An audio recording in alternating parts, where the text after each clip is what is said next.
ठीक है बच्चों, स्टार्ट करते हैं नया chapter, matter in our surrounding.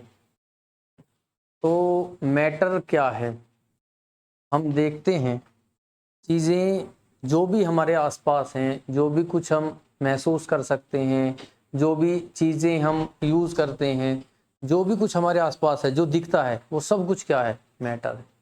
ठीक है। तो जैसे table, chair, humans, animals, fan, ये सब चीजें, वायर्स, इलेक्ट्रिक वायर, सारी चीजें जो भी कुछ है, जो भी दिख रहा है, जिसके पास मास है, जो जगह घेरता है, वो सब कुछ मैटर है। ठीक है। तो इस चैप्टर में हमें पढ़ना क्या है, तो इस चैप्टर में हमें पढ़ना है मैटर के बारे में कि मैटर क्या है। ठीक है। तो मैटर एक्चुअली में क्या है, ये सारी चीजें और उस मैटर के डिफरेंट डिफरेंट पॉइंट्स क्या क्या होंगे, क्या क्या सारी चीजें हम इसमें स्टडी करेंगे, वो सब कुछ देखते हैं। ठीक। तो मैटर कितने टाइप के हैं, क्या क्या चीजें होती हैं, तो मैटर के बारे में हमेशा से ही इस दुनिया में हमेशा से ही चर्चा चलती आई है कि कितने तरह के मैटर हैं। अब ये तो हमने समझ लिया कि जो भी चीज जगह घेरती है, जिसके पास मास है, वो मैटर है। तो अब सबसे पहले आते हैं, बहुत पहले पुराने टाइम में हमारे शास्त्रों में भी लिखा है कि हमारे शरीर की संरचना जो है वो भी 5 तत्वों से हुई है। ठीक है, 5 तत्व, जिनको पंच तत्व कहते हैं। तो वे क्या हैं, एंशियंट टाइम में, पुराने समय में शास्त्रों में हमारे लिखा हुआ है कि जो पंच तत्व हैं उनसे हमारी बॉडी की संरचना हुई है। तो वे कौन कौन से हैं, तो वे हैं एयर, वाटर, फायर, अर्थ और स्काई। एयर मीन्स हवा, जल, अग्नि, पृथ्वी और आकाश। ये 5 तत्व हम लोग मानते थे, एंशियंट टाइम में हम लोग मानते थे कि ये 5 तत्व हैं। 5 तत्व क्या हैं, 5 elements, there are 5 basic elements जिससे इस पूरी सृष्टि का निर्माण हुआ है। हर चीज का, हमारा भी और हर एक चीज का, मैक्सिमम चीजों के अंदर ये पांचों तत्व, जितने भी लिविंग थिंग्स हैं, उन सभी लिविंग थिंग्स के अंदर ये पांचों तत्व पाए जाते हैं। किसी में अगर एक ही तत्व पाया जा रहा है तो हम मानते हैं कि वो लिविंग थिंग नहीं है, जैसे कि वाटर। ठीक है, ये सब इंडिविजुअली ये क्या है, नॉन लिविंग थिंग्स है, लेकिन सारी लिविंग थिंग्स का निर्माण इन्हीं सब चीजों से मिलके होता है। तो इनको बोलते हैं हम पंच तत्व। ठीक। तो अभी आज साइंटिफिक लैंग्वेज में हम लोग क्या बोलते हैं कि जो भी चीज, anything which occupy space and has मास, कुछ भी जो जगह घेरता हो, जिसके पास मास हो, वो मैटर है। ठीक है। पहले समय में हम कहते थे कि मैटर क्या है, तो मैटर इन 5 चीजों से बनी हुई जो भी चीजें हैं, या एक से, इनमें से, या 2 से, या 3 से बनी हुई जो चीजें हैं, वे क्या हैं, वे मैटर है। हम पंच तत्व के बारे में पहले चीजें समझते थे और ये मानते थे कि पूरी ब्रह्मांड का, पूरी सृष्टि का निर्माण इन्हीं 5 तत्वों से हुआ है।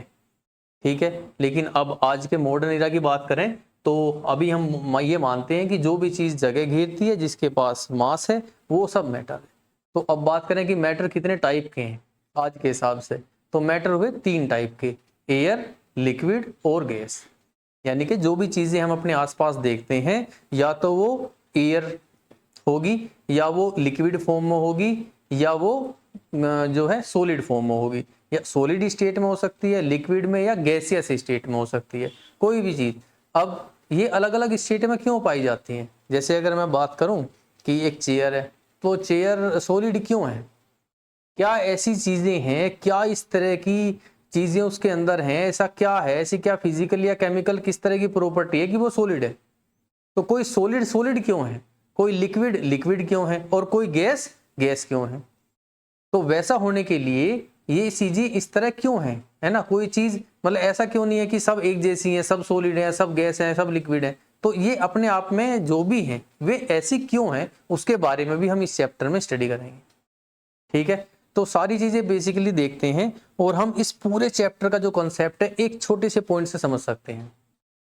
आप ये समझो कि मैटर का निर्माण, मैटर 3 टाइप के हैं, एयर, लिक्विड या गैस। ठीक है, सॉलिड, लिक्विड या गैस। तो ये 3 टाइप के मैटर हैं।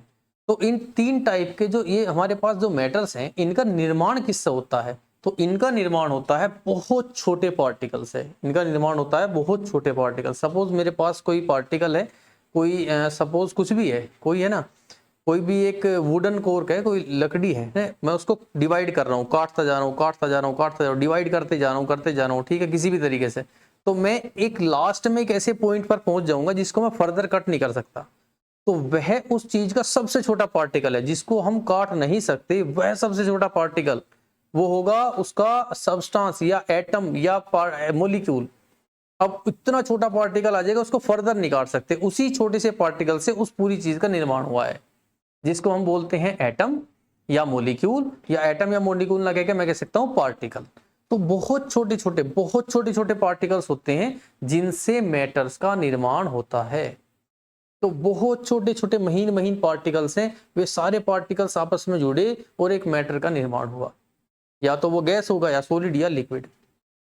ठीक, तो पॉइंट ये है कि वे जो छोटे से पार्टिकल्स हैं उनके अरेंजमेंट को, उनके कैरेक्टरिस्टिक्स को, उनके प्रॉपर्टीज को अगर हमने जान लिया, समझ लिया, तो हम एक्चुअली मैटर को समझ जाएंगे।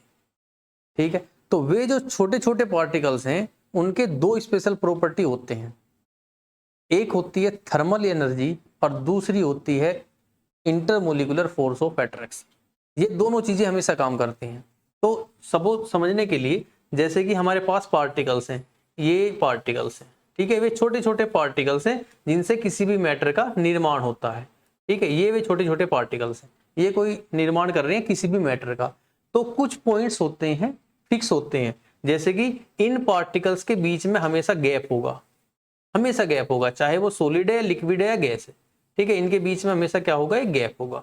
दूसरा कि ये जो पार्टिकल्स है ना, ये अपने ही पोजीशन पर वाइब्रेट करते रहते हैं, अपने ही पोजीशन पर क्या करते रहते हैं, वाइब्रेट करते रहते हैं, हमेशा मोशन करते रहेंगे, हमेशा वाइब्रेशन इसमें चलती रहेगी।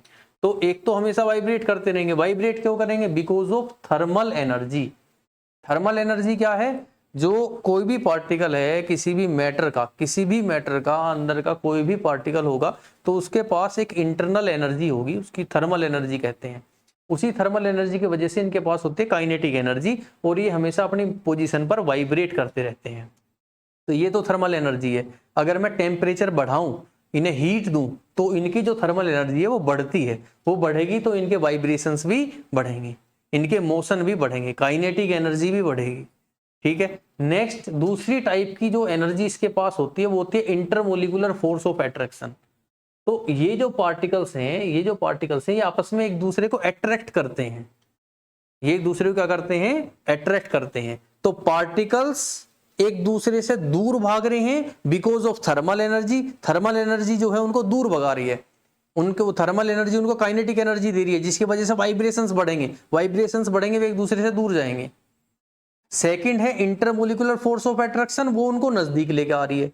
तो इनके पास दोनों टाइप की एनर्जी होती है, एक एनर्जी जो इनको दूर फेंकती है, पार्टिकल को पार्टिकल से दूर ले जाती है, एक एनर्जी है जो पार्टिकल पार्टिकल के बीच के गैप को कम करने की कोशिश करती है। तो ये दोनों एनर्जी हमेशा लगातार आपस में लड़ती रहती है। अब ये तीनों स्टेट्स जो मैटर की हैं, सॉलिड, लिक्विड और गैस, ये तीनों स्टेट्स ऐसी क्यों हैं, इनके बारे में संपूर्ण बात, पूरी बात हम केवल इन्हीं दो प्रकार की जो एनर्जी है इनसे समझ सकते हैं। ठीक है, जो जिसे हम चैप्टर में आगे जैसे जैसे चलते रहेंगे समझते रहेंगे। तो अब स्टार्ट करते हैं चैप्टर कि मैटर क्या है। Anything which occupy space and has mass is known as matter. कोई भी चीज जिसके पास मास है, जगह घेरती है, वो मैटर है। एग्जांपल चेयर, फैन, ह्यूमन, सारी चीजें जो हमें दिखती हैं। एंशिएंट टाइम में मानते थे कि 5 तत्व हैं, ये एयर, वाटर, फायर, अर्थ और sky. Next, physical nature of matter. तो नेचर मतलब मैटर का क्या होगा कि सारे matter, all matter is made up of particle like sand. Sand मतलब एक एग्जांपल है, जैसे मिट्टी का एक छोटे से छोटा सा एक कण निकाल लो, एक पार्टिकल छोटा सा, इतने छोटे छोटे, इससे काफी छोटे छोटे पार्टिकल्स होते हैं, वे दिखाई भी नहीं देते। इतने छोटे छोटे पार्टिकल से मिलकर क्या बनता है, मैटर बनता है। ठीक है, बहुत छोटे छोटे पार्टिकल होते हैं। If we continuously divide particular thing, अगर हम किसी चीज को लगातार डिवाइड करते रहें तो हम एक ऐसे पॉइंट पर पहुंचते हैं जिसके बाद फर्दर डिवीजन संभव नहीं है, पॉसिबल नहीं है। और उसी पर्टिकुलर पॉइंट को, उसी पर्टिकुलर पार्टिकल को जिसको आप डिवाइड नहीं कर सकते, उसको हम बोलते हैं पार्टिकल। ठीक है, जिससे उस पूरे मैटर का निर्माण हुआ है। अब जैसे कि ये सॉलिड है, ये लिक्विड है और ये गैस है। तो ये सॉलिड इस तरह का हमको दिखाई देगा, लिक्विड ऐसा दिखाई देगा, गैस ऐसी दिखाई देगी, लेकिन इनके पार्टिकल्स कैसे हैं अंदर। तो हम देखते हैं सॉलिड के जो पार्टिकल्स हैं उनके बीच के जो गैप है वे बहुत कम है। बीच में गैप सबके होता है, इसके भी है, लेकिन गैप क्या है, बहुत ही कम है। ठीक है, लिक्विड के जो पार्टिकल्स हैं इनके बीच के गैप थोड़े ज्यादा हैं, इससे काफी ज्यादा हैं, और गैस के जो पार्टिकल्स के बीच के गैप है वे बहुत ज्यादा है। तो अब ये सॉलिड है, सॉलिड क्यों है? अगर मैं ये कहूं कि क्या ये वाला पार्टिकल जो इस कॉर्नर पे है, क्या ये यहां आ सकता है? ये पार्टिकल क्या मूव करके यहां आ सकता है क्या? तो जैसे ये पार्टिकल यहां से चलेगा तो दूसरे पार्टिकल से इनके बीच में जगह इतनी है ही नहीं कि ये पार्टिकल मूव करके यहां आ सके। तो ये पार्टिकल जब अपने पोजीशन पर केवल वाइब्रेट कर सकता है लेकिन मूव करके दूसरे की पोजीशन पर नहीं आ सकता, इसीलिए ये सॉलिड है। सॉलिड कैसा होता है? कोई भी सॉलिड, ये सॉलिड है, ये सॉलिड इसलिए क्योंकि इसका ये वाला पार्टिकल यहां नहीं आ सकता, फ्लो करना पॉसिबल नहीं है, पार्टिकल फ्लो नहीं कर सकता, क्योंकि पार्टिकल पार्टिकल के बीच में से निकलने के लिए गैप है ही नहीं, इतना गैप बहुत कम है, तो ये निकल के वहां तक नहीं जा पाएगा, इसीलिए ये क्या है, सॉलिड है। जो पार्टिकल जहां है वहीं रहेगा, दैट मीन्स इसका जो शेप है वो वही रहेगा, शेप साइज वो चेंज नहीं होगा, इसीलिए क्या है, सॉलिड। तो सॉलिड हमने किसको मान लिया कि जिसका शेप और साइज फिक्स है, जो एक चेयर के आकार का है, ठीक है, वो चेयर ही रहेगी, ऐसा नहीं है थोड़ी देर बाद देखेंगे तो कुछ पार्टिकल्स पिघल के नीचे आ गए, वो अलग तरह की कोई आकृति होगी, चेयर है चेयर सी रहेगी वैसी, इसीलिए हम उसको सॉलिड बोलते हैं, क्योंकि उसके पार्टिकल जहां हैं वहीं रहेंगे, वे फ्लो नहीं कर सकते। क्यों नहीं कर सकते? क्योंकि इनके बीच के गैप बहुत कम। अच्छा, बीच के गैप कम क्यों है? पार्टिकल्स पार्टिकल्स के बीच का जो स्पेस है वो कम क्यों है? तो कम इसलिए है क्योंकि ये जो मैटर है वो सॉलिड है, और सॉलिड इसलिए सॉलिड होने की वजह है, गैप कम होने की वजह है कि इन पार्टिकल्स के बीच का जो इंटरमोलिकुलर फोर्स ऑफ अट्रैक्शन है ये काफी ज्यादा है, और जो थर्मल एनर्जी है वो इससे कम है। तो इसका पार्टिकल पार्टिकल जो आपस में अट्रैक्शन करेंगे वो अट्रैक्शन क्या होगा, बहुत ज्यादा होगा, और जबकि जो थर्मल एनर्जी है जिनसे इनके बीच का गैप बढ़ता है वो कम होगी। तो थर्मल एनर्जी कम और अट्रैक्शन पार्टिकल्स के बीच में ज्यादा, तो फॉर्म क्या होगी, सॉलिड। अब आते हैं, ये लिक्विड है। अब यहां देखते हैं पार्टिकल पार्टिकल के बीच में एनफ गैप है, इतना गैप है कि ये वाला पार्टिकल यहां से निकल के यहां आ सकता है, ये पार्टिकल यहां से निकल के यहां जा सकता है, ये पार्टिकल यहां आ सकता है, ये पार्टिकल वहां जा सकता है, तो गैप है इतना, ये पार्टिकल निकल के अपने पोजीशन चेंज कर सकते हैं, इसीलिए ये लिक्विड है। लिक्विड है तो ये पार्टिकल यहां आ जाएगा, यहां आ जाएगा, सारे पार्टिकल्स अपना पोजीशन चेंज कर सकते हैं, चेंज कर सकते हैं। दैट मीन्स ये क्या कर सकता है, ये जो मैटर है क्या कर सकता है, ये फ्लो कर सकता है।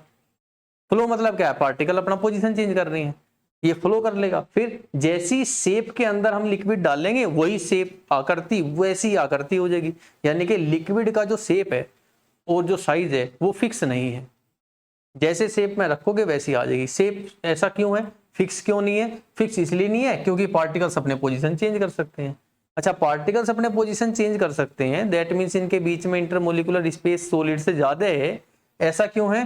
क्योंकि जो अट्रैक्शन है पार्टिकल्स के बीच में और जो थर्मल एनर्जी है वे लगभग क्या है, बराबर है। जितना पार्टिकल पार्टिकल के बीच में अट्रैक्शन होगा उतनी ही पार्टिकल पार्टिकल के बीच में थर्मल एनर्जी होगी, दोनों लगभग सेम होंगे। तो अब यहाँ पे अट्रैक्शन और थर्मल एनर्जी दोनों क्या है, सेम है, इसलिए क्या है, ये लिक्विड है। अब बात करते हैं गैस की। अब गैस के बीच में क्या है, पार्टिकल पार्टिकल के बीच में गैप इतना ज्यादा है कि वहां पे अट्रैक्शन लगभग नेग्लिजिबल है। तो अट्रैक्शन क्या होगा, अट्रैक्शन यहाँ पे क्या होगा गैस की केस में, बहुत कम, और थर्मल एनर्जी क्या होगी, बहुत ज्यादा। तो इसकी थर्मल एनर्जी ज्यादा है, यानी कि वाइब्रेशंस काफी ज्यादा हैं और अट्रैक्शंस पार्टिकल्स के कम है, तो बीच के गैप या स्पेस क्या है, बहुत ज्यादा है। इतने ज्यादा स्पेस है, इतनी ज्यादा गैप है कि ये पार्टिकल बहुत इजीली आराम से मूव करते हैं, बहुत आराम से फ्लो करते हैं, और ये मतलब पार्टिकल इतने इतने दूर हैं। अब इंडिविजुअल पार्टिकल को तो आप देख नहीं पाते, इंडिविजुअल पार्टिकल नहीं दिखाई देते, तो इतने इतने दूर हो गए तो गैस, इसलिए हमें गैस भी नहीं दिखती। ठीक है, तो गैसेस आराम से फ्लो कर सकती हैं, गैसेस आराम से चल सकती हैं, तो ये इसकी प्रॉपर्टी है। क्यों है? क्योंकि इनके बीच के जो गैप हैं वे बहुत ज्यादा हैं, और ज्यादा होने का रीजन क्या है, क्योंकि थर्मल एनर्जी काफी ज्यादा है और अट्रैक्शन है ही नहीं, अट्रैक्शन क्या है, बहुत ज्यादा कम है। इसीलिए कह रहे थे कि मैटर जो है 3 प्रकार की स्टेट्स में पाया जा सकता है, either it can be solid, liquid और गैस। सॉलिड अगर है तो वो सॉलिड सॉलिड क्यों है, क्योंकि उनके पार्टिकल्स के बीच के गैप कम है। भाई जिस भी सॉलिड का निर्माण जिन तरह के पार्टिकल्स से हुआ है, उन तरह के पार्टिकल्स के बीच के जो गैप हैं वे काफी ज्यादा कम है। अब पार्टिकल के बीच के गैप कम क्यों है? क्योंकि उन पार्टिकल्स में अट्रैक्शन काफी ज्यादा है और रिपल्सन कम है। रिपल्सन कम है, थर्मल एनर्जी कम है और अट्रैक्शन ज्यादा है। तो थर्मल एनर्जी कम होगी, अट्रैक्शन ज्यादा होगा, तो गैप क्या होंगे? कम होंगे। वे पार्टिकल एक दूसरे को खींच लेंगे आपस में, तो जोड़ के रखते हैं, खींच के रखते हैं पार्टिकल से एक दूसरे को, तो वे मूव नहीं कर सकते। दैट मीन्स इसीलिए सॉलिड है। तो अट्रैक्शन ज्यादा है, थर्मल एनर्जी कम। यहाँ पे लिक्विड क्यों है? अब पार्टिकल फ्लो कर सकते हैं इसलिए लिक्विड है। फ्लो क्यों कर सकते हैं? क्योंकि स्पेस थोड़ा ज्यादा है। स्पेस ज्यादा क्यों हुआ? क्योंकि थर्मल एनर्जी क्या है? ज्यादा, और अट्रैक्शन क्या है? कम।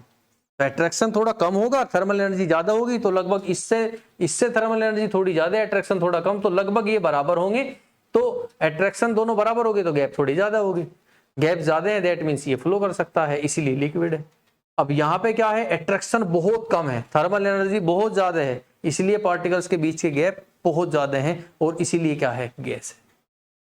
क्लियर, समझ आया? तो ये सारे मैटर हैं, सॉलिड, लिक्विड, गैस। और ऐसा क्यों है? Because of their intermolecular space between the particles of which the solid और द मैटर इज फॉर्मिंग। ठीक है, और ये गैप इस तरह के क्यों है? Because of these two things, intermolecular force of attraction and thermal energy. अब थोड़ा सा देख लेते हैं एक बार कि किस तरीके से सॉलिड, लिक्विड और गैस। तो ये सॉलिड है, ये लिक्विड और ये गैस।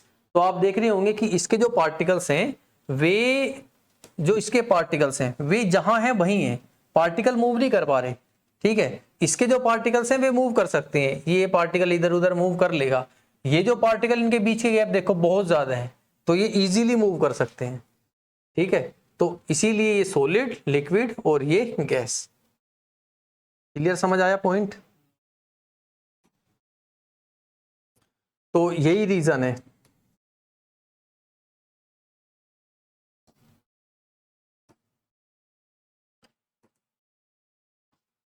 अब ये सॉलिड, तो सॉलिड का शेप क्या होता है? फिक्स होता है, definite shape, definite volume. Particles के बीच के गैप बहुत कम होते हैं। ठीक है, पार्टिकल्स के इंटरमोलिकुलर स्पेस क्या है? बहुत कम है। लेकिन यहाँ पे दिख नहीं रहा, देखिए पार्टिकल्स हमेशा क्या करते रहते हैं? वाइब्रेट, क्योंकि थर्मल एनर्जी भी है इनके पास। ठीक है, लेकिन इतनी जगह नहीं होती पार्टिकल पार्टिकल के बीच में कि वो एक पोजीशन को छोड़कर दूसरी पोजीशन पर जा सके। हाँ, लिक्विड के केस में ऐसा जरूर होता है। लिक्विड के केस में लिक्विड अपना पोजीशन चेंज कर सकते हैं। ठीक है, लिक्विड अपना पोजीशन चेंज करेंगे। अगर इसको हम कंप्रेस करेंगे ना, तो ये कंप्रेस नहीं होता, बहुत ही नेग्लिजिबल कंप्रेस होता है, बहुत हल्का सा। ठीक है, क्योंकि स्पेस क्या है? कम है, इतने ज्यादा नहीं है स्पेस की कंप्रेस हो जाए, तो कंप्रेसिबिलिटी भी कम होती है। अब वॉल्यूम जो है वो फिक्स होगा, लेकिन शेप फिक्स नहीं होगी। आप जिस तरह के शेप में रखोगे वैसी शेप ये ले लेगा। अब गैस के केस में क्या होता है देखो, तो गैसियस फेज में क्या होगा? देखो पार्टिकल के बीच में गैप बहुत ज्यादा है। अब यहाँ तीन चार चीजें आपको दिख रही होंगी कि जो पार्टिकल्स हैं, ठीक है, दूर दूर हैं, और पार्टिकल्स लगातार जो है वॉल्स पे टकरा रही हैं, कोलिजन हो रहा है। तो ये सारे पार्टिकल्स, चारों तरफ की जो दीवारें हैं जो वॉल्स से, उन पर लगातार टकराते रहते हैं, और जिनके स्ट्राइक करने से प्रेशर लगता है। जो वॉल्स पे क्या लगता है? प्रेशर। ठीक है, जो इस तरीके से जो वॉल्स हैं वे प्रेशर एक्सर्ट करेंगी, क्योंकि पार्टिकल्स लगातार कोलिजन हो रहे, because of regular collisions of gaseous particles. ठीक, और फिर ये कि हम इसको क्या कर सकते हैं? कंप्रेस कर सकते हैं। अगर हम इस गैस को कंप्रेस करना चाहें तो ये कंप्रेस हो जाएगी, क्योंकि इनके बीच के गैप क्या है? बहुत ज्यादा हैं। तो एक पिस्टन रख के कंप्रेस करेंगे तो ये कम भी हो जाएगी। ठीक है, तो ये सारी चीजें हैं। तो ये समझ आया? ठीक है, तो जो मैटर हैं वे ध्यान रखेंगे, सॉलिड, लिक्विड और गैस हैं। और इस पूरे चैप्टर का जो मेन कंसेप्ट है वो यही है, attraction between the particles and the thermal energy. Attraction जितना ज्यादा होगा, अब बहुत सारे पार्टिकल्स ऐसे बिखरे हुए हैं, अट्रैक्शन अगर वहां ज्यादा है तो एक दूसरे को पार्टिकल खींच रहे हैं, पार्टिकल एक दूसरे को खींच रहे हैं, तो वहां पे क्या होगा? गैप कम हो जाएगा। ठीक है, अट्रैक्शन ज्यादा है लेकिन थर्मल एनर्जी भी है, तो वाइब्रेशंस भी चल रहे हैं, तो वाइब्रेशंस गैप बढ़ा रहे हैं, लेकिन उतना नहीं बढ़ा पा रही जितना अट्रैक्शन है। तो अट्रैक्शन ज्यादा है और वाइब्रेशन कम है, तो सॉलिड है। दोनों लगभग बराबर हैं तो लिक्विड है, क्योंकि बीच का गैप थोड़ा ज्यादा है, पार्टिकल मूव कर सकते हैं। ठीक, तीसरा गैस है, अट्रैक्शन बहुत कम है, वो बहुत दूर दूर पार्टिकल है ऐसे जा रहे हैं, अट्रैक्शन बहुत ज्यादा है। ठीक है, अट्रैक्शन बहुत कम है, अट्रैक्शन बहुत कम है, पार्टिकल बहुत दूर दूर है। लेकिन थर्मल एनर्जी क्या है, वो ज्यादा है। तो थर्मल एनर्जी, वाइब्रेशंस बहुत बड़े बड़े हो रहे हैं, वाइब्रेशन ज्यादा है, लेकिन क्या है कि अट्रैक्शन बहुत ही कम है, जिस वजह से पार्टिकल के बीच के गैप बहुत ज्यादा हो गए और वो गैस है। तो यही सारी चीजें बार बार रिपीट होती रहेंगी और आप समझ जाओगे। ठीक, अगर मैं ये कहूं कि मुझे सॉलिड को गैसियस फेज में चेंज करना है, अब क्या करें? तो अब ऐसा करने के लिए मुझे क्या पता है, यहाँ पे अट्रैक्शन क्या है सॉलिड के, ज्यादा, थर्मल एनर्जी क्या है, कम। तो मैं थर्मल एनर्जी को बढ़ाऊं। अब थर्मल एनर्जी बढ़ाऊं तो क्या करूं, इसको हीट करूं। तो जैसे जैसे मैं सॉलिड को हीट करता हूं तो इसकी थर्मल एनर्जी बढ़ती है। अब एक लेवल पर जाकर अट्रैक्शन और थर्मल एनर्जी क्या हो जाएगी, बराबर। तो जैसे जैसे थर्मल एनर्जी बढ़ती रहेगी तो बीच के गैप क्या होते जाएंगे, बढ़ते जाएंगे। तो ये सॉलिड से चेंज हो जाएगा किसमें, लिक्विड में। और फिर भी मैं इसकी थर्मल एनर्जी को बढ़ाते रहता हूं, तो थर्मल एनर्जी बढ़ती रहेगी, गैप और ज्यादा बढ़ेंगे, गैप और ज्यादा बढ़ेंगे, तो ये लिक्विड किस में चेंज हो जाएगा, फिर गैस में। तो आप सॉलिड को लिक्विड और लिक्विड को गैस में चेंज कर सकते हो। क्या करना होगा, क्योंकि यहाँ पे अट्रैक्शन ज्यादा है, थर्मल एनर्जी कम है, आप एनर्जी दो, हीट एनर्जी दो। जितना ज्यादा आप हीट एनर्जी दोगे थर्मल एनर्जी बढ़ेगी। आप हीट एनर्जी दे रहे हो, थर्मल एनर्जी बढ़ी, अट्रैक्शन के बराबर हुई, तो लिक्विड फेज में आ गया। आपने और ज्यादा हीट दी, और ज्यादा थर्मल एनर्जी बढ़ी, और ज्यादा गैप बढ़े, तो अब अट्रैक्शन कम हो गया, थर्मल एनर्जी बढ़ गई। आपने इतनी हीट दी कि अट्रैक्शन से ज्यादा होगी थर्मल एनर्जी, तो वही जो सॉलिड था वो लिक्विड और उसके बाद गैसियस फॉर्म में आ जाएगा। जैसे आइस है, आइस को आप हीट देते रहोगे वो लिक्विड में चेंज होगी। लिक्विड वाटर है और लिक्विड वाटर को हीट दोगे तो वो वेपर्स में चेंज हो जाएगा, स्टीम में।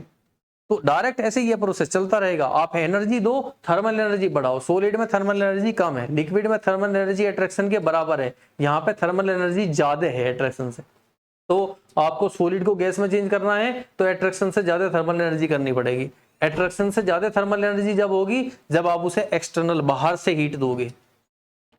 चलो ठीक है, ये हमने समझ लिया कि हम बाहर से अगर हीट दें तो थर्मल एनर्जी बढ़ती है, जिसकी वजह से सॉलिड लिक्विड में और लिक्विड गैस में चेंज होता है।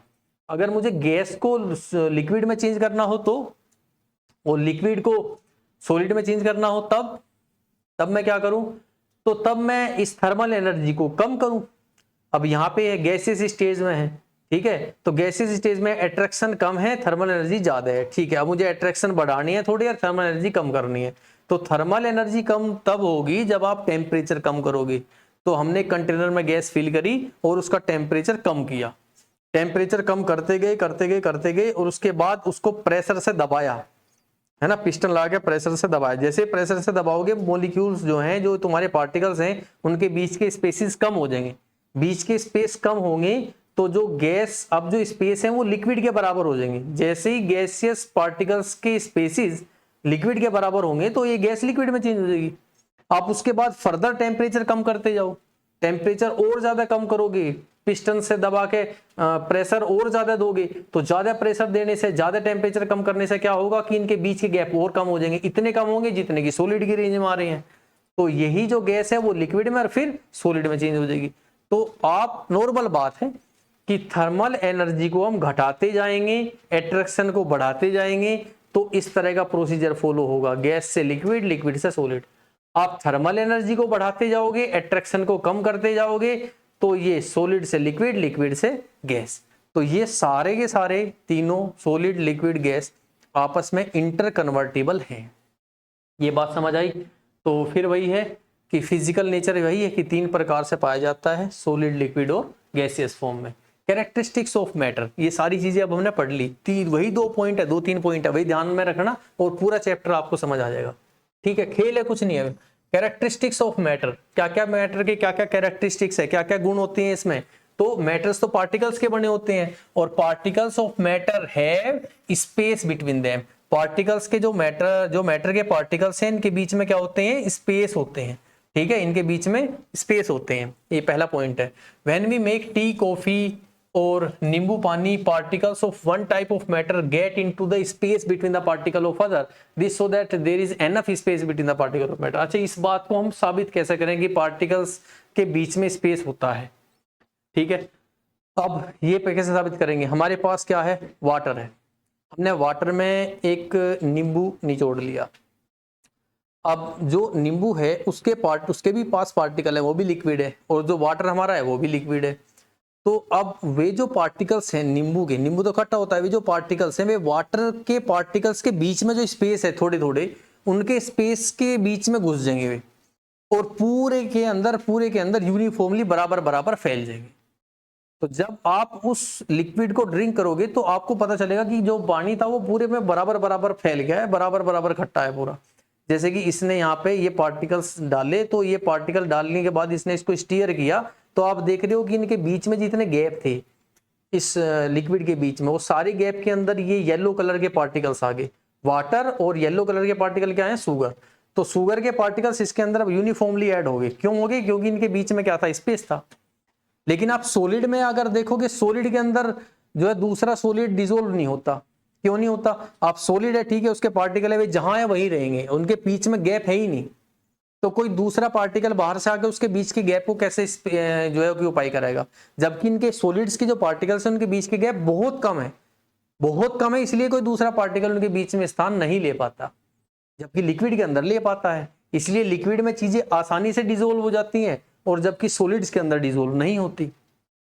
बात समझ आई? तो इनके बीच में गैप है, ये पता चलता है क्योंकि पार्टिकल्स उनके बीच के गैप के अंदर जो है ना, वहां पे गैप को फिल कर लेते हैं। ऑन इंक्रीज इन टेम्परेचर, आप टेम्परेचर बढ़ाओगे, हीट दोगे तो टेम्परेचर बढ़ेगा, टेम्परेचर बढ़ाओगे तो काइनेटिक एनर्जी बढ़ेगी। काइनेटिक एनर्जी मतलब पार्टिकल्स के मोशन बढ़ेंगे, पार्टिकल्स के वाइब्रेशंस बढ़ेंगे, यानी कि उनकी थर्मल एनर्जी बढ़ेगी। काइनेटिक एनर्जी जहां आ रही है आप क्या समझोगे कि क्या बढ़ी है? Thermal energy. तो आपने टेम्परेचर बढ़ाया, थर्मल एनर्जी बढ़ी, जिसकी वजह से काइनेटिक एनर्जी बढ़ी। काइनेटिक एनर्जी बढ़ेगी तो क्या होगा? पार्टिकल्स के बीच का स्पेस क्या कर देगी? वो ज्यादा। जितना ज्यादा आप थर्मल एनर्जी देते जाओगे, पार्टिकल्स के बीच के गैप क्या होते जाएंगे? ज्यादा होते रहेंगे। तो इस पॉइंट से हमें इनसे पता चलता है कि पार्टिकल्स के बीच में क्या होता है? स्पेस होता है। पहली कैरेक्टरिस्टिक है कि पार्टिकल्स के बीच में क्या होता है? स्पेस, गैप होता है। हर एक पार्टिकल के बीच में, कोई भी मैटर हो, उनके बीच में गैप होगा। हाँ, सॉलिड में कम होगा, लिक्विड में उससे ज्यादा होगा, और गैसेज में पार्टिकल्स के बीच में गैप सबसे ज्यादा होगा। नेक्स्ट है, पार्टिकल्स लगातार मूव करते रहते हैं, कंटिन्यूअसली मूव करते रहते हैं। अभी वीडियो में हमने देखा था कि ये जो पार्टिकल्स हैं इन वॉल्स पर स्ट्राइक करते रहते हैं लगातार, और स्ट्राइक करने से क्या लगता है? वॉल्स पर प्रेशर। ठीक है, तो गैस के पार्टिकल्स हैं जो लगातार मोशन में हैं और लगातार मूव कर रहे हैं, यहाँ पे दिख रहा है इसमें। तो particles of any matter continuously moving, तो क्यों मूव करते हैं? अगर मुझे इसकी मोशन को कम करना है, मोशन क्यों हो रहा है? Because of thermal energy. Thermal energy क्यों है? Because of some temperature in it. तो इसके पास कुछ टेम्परेचर है, यहाँ पे उस टेम्परेचर की वजह से इसके पास थर्मल एनर्जी है, जिसकी वजह से काइनेटिक एनर्जी है, और ये मूव कर रहे हैं। ठीक है, और अच्छा, ये थर्मल एनर्जी की वजह से इनके पास काइनेटिक एनर्जी होती है, जिसकी वजह से पार्टिकल्स लगातार मूव करते रहते हैं, चाहे वे पार्टिकल सॉलिड के हैं या लिक्विड के हैं या गैस के हैं। This motion of particle increase on increase in temperature. आप टेम्परेचर बढ़ाओगे तो क्या बढ़ेगा? थर्मल एनर्जी बढ़ेगी। थर्मल एनर्जी बढ़ेगी तो क्या बढ़ेगा? काइनेटिक एनर्जी बढ़ेगी। काइनेटिक एनर्जी बढ़ेगी तो क्या होगा कि पार्टिकल के बीच का स्पेस या गैप ज्यादा हो जाएगा। ठीक है, तो यही पॉइंट है। तो लगातार मूव करते रहते हैं। पहला था कि इनके बीच में स्पेस होता है, दूसरा कैरेक्टरिस्टिक है कि वे लगातार मूव करते रहते हैं। Next, particle of matter attract each other, हमेशा एक दूसरे को अट्रैक्ट भी करते हैं, जिसको बोलते हैं इंटरमोलिकुलर फोर्स ऑफ अट्रैक्शन। कि पार्टिकल्स के बीच में अट्रैक्शन होता है।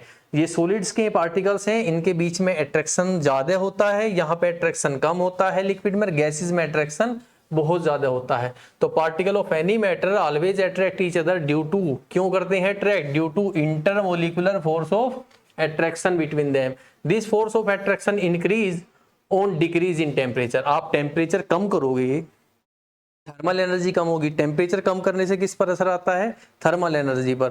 थर्मल एनर्जी कम होगी तो वाइब्रेशंस कम होंगे, वाइब्रेशंस कम होंगे तो पार्टिकल्स को अट्रैक्शन करने के लिए ज्यादा नजदीकी मिलेगी। जितने पार्टिकल नजदीक होंगे अट्रैक्शन उतना ही ज्यादा होगा।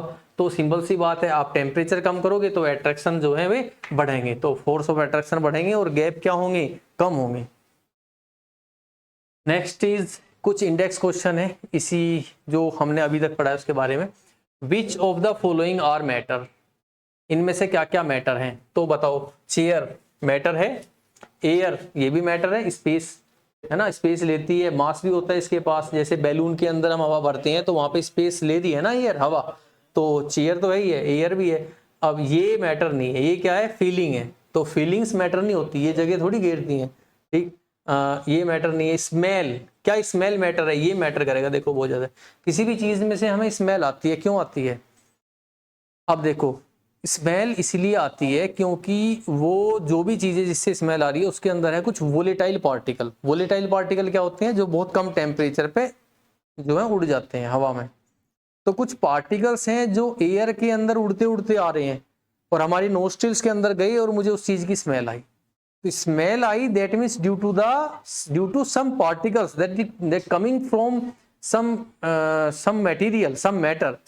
तो किसी मैटर के अंदर से कुछ वोलेटाइल पार्टिकल्स हवा में उड़ते हुए आए, मेरे नोस्ट्रिल्स में गए और मुझे स्मेल आई। दैट मीन्स भाई आए तो पार्टिकल्स ही हैं, फीलिंग थोड़ी ना है, क्या है? पार्टिकल्स हैं। तो स्मेल भी क्या है? ये भी मैटर है। हीट ये फीलिंग है, ये मैटर नहीं है। एलमोन्स ये मैटर है। थॉट, सोच, विचार ये मैटर नहीं है। कोल्ड, आपको ठंड लग रही है तो क्या ये पार्टिकल है क्या? ठंड लगना, तो ठंड लगना यानी कि cooling, that is a feeling, है ना। कूलिंग क्या है? एक तरह की फीलिंग है, तो ये भी मैटर नहीं है। लेमन वाटर, लेमन वाटर ये भी क्या है? मैटर है। स्मेल ऑफ परफ्यूम ये भी क्या है? मैटर है। ठीक है, तो ये सारी इस तरह हम समझेंगे। तो give reason for the following observation. The smell of hot sizzling food reaches you several meter away, but to get the smell from the cold food you have to go close। कह रहा है अगर suppose कोई खाना है, किसी तरह का कोई फूड है और वो अगर गर्म है, गरम गरम कोई खाना है, तो उससे स्मेल दूर तक भी आ जाएगी। दूर बैठे होंगे तो भी स्मेल आ जाएगी। लेकिन अगर खाना ठंडा है, फ्रिज में से निकाला है आपने, तो उसमें से स्मेल लेनी है तो आपको नजदीक जाना पड़ेगा। वैसा क्यों है? टेम्परेचर अगर आप ज्यादा रखोगे, ज्यादा टेम्परेचर है, फूड है, गर्म है, तो जिसके पार्टिकल्स निकलेंगे, स्मेल वाली जो पार्टिकल्स निकलेंगे, उनका टेम्परेचर ज्यादा होगा। और ज्यादा टेम्परेचर पे ऑब्वियसली उसके पास थर्मल एनर्जी या काइनेटिक एनर्जी ज्यादा होगी, जिसकी वजह से वो एयर के अंदर बहुत स्पीड से चलेगा और बहुत जल्दी घुल जाएगा। एयर में, हवा में बड़ी जल्दी घुलेगा और दूर तक जाएगा। इसी वजह से गर्म अगर खाना हमारा है, जो हॉट फूड है, तो उसके पार्टिकल्स भी ज्यादा एनर्जी के हैं, ज्यादा थर्मल एनर्जी के पार्टिकल्स हैं, एयर के अंदर बड़ी जल्दी घुलते हैं। अब बड़ी जल्दी एयर के अंदर घुलेंगे तो बहुत दूर तक जाएंगे। जबकि ठंडा खाना है, फूड हमारा ठंडा है बहुत, तो उसके पार्टिकल्स हैं जो उनके पास थर्मल एनर्जी बहुत कम है, तो बहुत कम है, तो धीरे धीरे बस वहीं पे ही रहते हैं, है ना। और दूर तक जाते जाते एक दो पार्टिकल जाता है जिसकी स्मेल आती नहीं। तो स्मेल लेनी है तो उसके पास नजदीक जाना पड़ेगा, क्योंकि उसके पास थर्मल एनर्जी कम है और हवा में घुलने की जो उसकी ताकत है वो भी कम है। ठीक है, तो ये इसका रीजन है। तो हम यहाँ बोल क्या कहेंगे? The thermal energy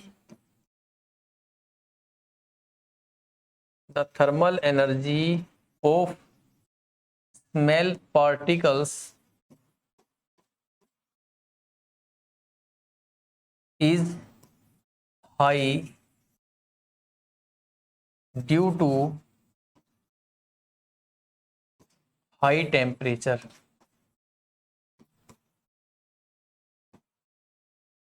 That's why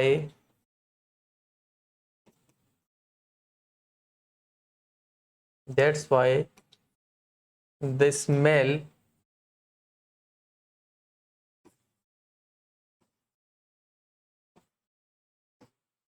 reaches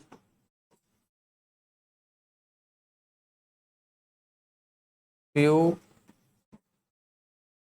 meters away। ठीक है, तो जो थर्मल एनर्जी, यहां पे लिखेंगे thermal energy, the thermal energy of smell particles, जो स्मेल के पार्टिकल्स हैं उनकी जो थर्मल एनर्जी है वो क्या है? हाई है।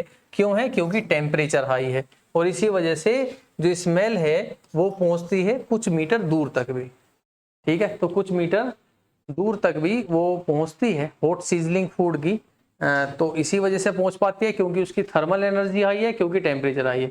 जबकि जो कोल्ड फूड होगा उसके पास जो पार्टिकल्स होंगे स्मेल के, उनकी थर्मल एनर्जी भी कम होगी और जिसकी वजह से वो दूर तक नहीं पहुंच पाते, है ना। तो पार्टिकल वहीं पे ही रहते हैं बस। तो ये रीजन है। नेक्स्ट है, a diver is able to cut through water in swimming pool, which property of matter does this observation show.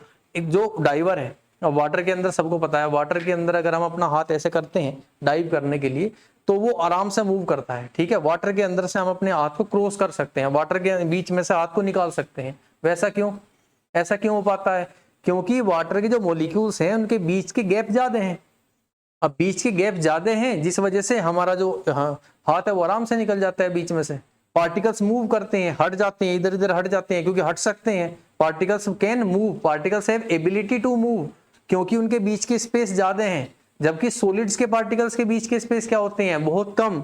अगर अब सॉलिड में से हाथ निकालने की कोशिश करोगे तो नहीं निकलेगा क्योंकि पार्टिकल्स के गैप बीच में बहुत कम है। इतने कम गैप है कि जब आप वहां पे फोर्स लगाओगे तो पार्टिकल अपनी जगह से हिलेगा ही नहीं हिलेगा तो हाथ भी नहीं पार हो पाएगा। जबकि लिक्विड के अंदर हो सकता है, सारे लिक्विड के पार्टिकल ऐसे डिस्प्लेस हो जाएंगे और हम आराम से निकल जाएंगे।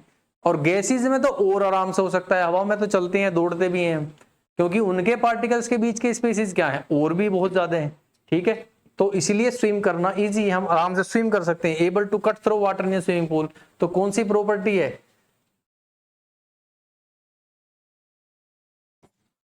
The molecules of water have space between them and can move from one point to another point easily, ठीक है। That's why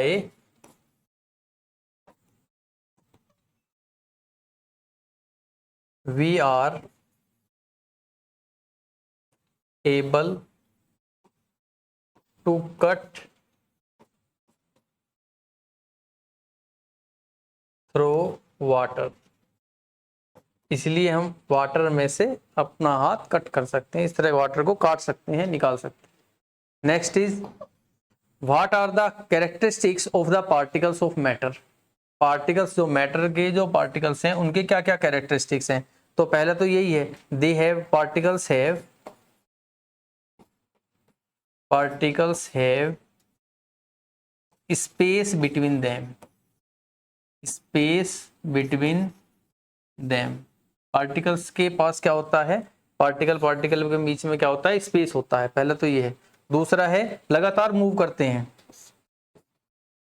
they moves continuously, लगातार मूव करते रहते हैं। नेक्स्ट, अब मूव करते रहते हैं बिकॉज ऑफ थर्मल एनर्जी, और उनके बीच में क्या होता है? Intermolecular force of attraction. Particles have intermolecular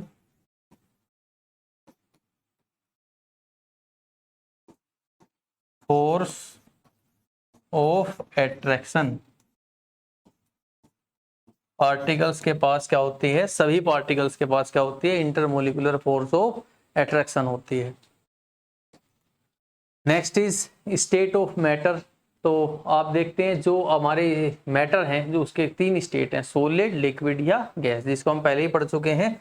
तो सॉलिड के बारे में कुछ चीजें हैं, जैसे कि ये रिजिड होता है। रिजिड मतलब क्या होता है कि बेटा इसका एक पार्टिकल अपने पोजीशन को छोड़कर दूसरे पोजीशन पर नहीं जाता, तो जो पार्टिकल जहां है वहीं रहेगा, और इसी पॉइंट को क्या बोलते हैं कि रिजिड है, ठीक है। तो रिजिड मतलब ऐसा सॉलिड है जिसके पार्टिकल मूव नहीं करते, ये पार्टिकल है यही है, यहाँ से यहाँ नहीं पहुंचेगा क्योंकि बीच के गैप क्या है? बहुत ज्यादा कम है, ठीक है। तो रिजिड होता है, पार्टिकल जहां है वहीं रहते हैं। फिक्स्ड शेप है, क्योंकि रिजिड है इसी वजह से। शेप क्या है इसकी? फिक्स है, जिस शेप में वैसी में ही रहेगा। और वॉल्यूम भी क्या होता है? फिक्स होता है, ठीक। अब लिक्विड है, तो लिक्विड तो रिजिड नहीं होता, ये पार्टिकल यहाँ है, यहाँ भी आ सकता है, ये पार्टिकल इधर भी आ सकता है, क्योंकि इनके बीच के गैप थोड़े ज्यादा हैं और पार्टिकल जगह दे देते हैं, तो डिस्प्लेस हो गए, इधर उधर हो गए, तो ये पार्टिकल एक दूसरे की पोजीशन इंटरचेंज कर लेते हैं, तो रिजिड नहीं है। इंटरचेंज हो जाएगी जो है ना, इनकी जो पार्टिकल के पोजीशन इंटरचेंज हो सकते हैं, इसी वजह से शेप भी फिक्स नहीं होती। आप इसको कोनिकल फ्लास्क के अंदर डालेंगे तो लिक्विड का शेप कोन जैसा हो जाएगा। आप इसको एक रेक्टेंगल जो है क्यूबोइडल किसी क्यूब के अंदर डालेंगे तो क्यूब की फॉर्म ले लेगा, क्यूबोइडल की फॉर्म में डालेंगे क्यूबोइडल की फॉर्म ले लेगा, जैसी शेप में सिलेंड्रिकल की फॉर्म में डालोगे तो सिलेंडर जैसी फॉर्म ले लेगा। तो इसका कोई भी शेप नहीं होता, कोई फिक्स शेप नहीं होता, जिस शेप में आप इसे रखते हो वैसी शेप ले लेता है। वॉल्यूम इसका क्या होता है, फिक्स। जैसे 1 लीटर वाटर है हमारे पास तो 1 लीटर ही रहेगा, उसका वॉल्यूम फिक्स है, शेप कैसी भी हो सकती है। गैस, अब गैस ना तो रिजिड होती है, ना ही इसका फिक्स शेप होता है, ना ही इसका फिक्स वॉल्यूम होता है। वॉल्यूम फिक्स क्यों नहीं होता, क्योंकि आप प्रेशर दोगे तो ये दब जाएगी, दबेगी तो इसका वॉल्यूम कम हो जाएगा, ठीक है। प्रेशर हटा दोगे तो जितना, अब देखो 1 ग्राम गैस है, आप इसको एक सिलेंडर के अंदर डालो, उससे वो 1 ग्राम गैस पूरे सिलेंडर में फैल सकती है, ठीक है। आप वहीं वहां पे पिस्टन लगा के वॉल्यूम कम करोगे उसमें भी आ जाएगी। तो जितना भी वॉल्यूम आप उसको दोगे उतने ही वॉल्यूम के अंदर वो गैस एडजस्ट कर लेगी। तो ना तो फिक्स वॉल्यूम है, ना फिक्स शेप है, ना ही ये रिजिड है, क्योंकि इसके पार्टिकल्स तो एक दूसरे की इंटरचेंज करेंगे पोजीशन। नेक्स्ट है प्रॉपर्टीज ऑफ सॉलिड। अब 1 बाय 1 इनके प्रॉपर्टीज देखते हैं। तो सॉलिड्स की, दे हैव डेफिनेट शेप, ठीक है। इनकी शेप क्या होती है, डेफिनेट होती है, because they are rigid, having very less space between the particles. They have definite volume and mass, mass भी डेफिनेट होगा, वॉल्यूम भी फिक्स होगा। They have fixed shape and size, shape size fix होंगे। Force of attraction between particle is very strong, solid के particles जो है उनके force of attraction क्या होंगे, बहुत ही ज्यादा होंगे, ठीक है, क्योंकि पार्टिकल नजदीक है, स्पेस कम है।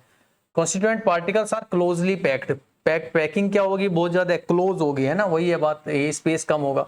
They have high density and can not be diffuse, density बहुत ज्यादा होगी, डेंसिटी ज्यादा क्या क्या डेंसिटी क्या होती है, तो डेंसिटी का फॉर्मूला होता है बच्चों, डेंसिटी का फॉर्मूला होता है mass by volume, mass by volume, यानी कि उस मैटर की डेंसिटी ज्यादा होगी जिस मैटर के 1 यूनिट वॉल्यूम में, 1 यूनिट वॉल्यूम के अंदर मास ज्यादा होगा। 1 यूनिट वॉल्यूम कुछ भी ले लो आप, 1 लीटर ले लो, तो कोई भी चीज 1 लीटर है और उसके पास मास ज्यादा है, और एक चीज दूसरी चीज है वो भी 1 लीटर है लेकिन उसका मास कम है, तो जिसका मास कम होगा डेंसिटी कम होगी, जिसका मास ज्यादा होगा डेंसिटी ज्यादा होगी, बजाय कि वॉल्यूम आप हमेशा क्या रखोगे, 1 यूनिट। 1 यूनिट कुछ भी ले सकते हो आप, 1 लीटर या 1 metre cube, 1 centimetre cube.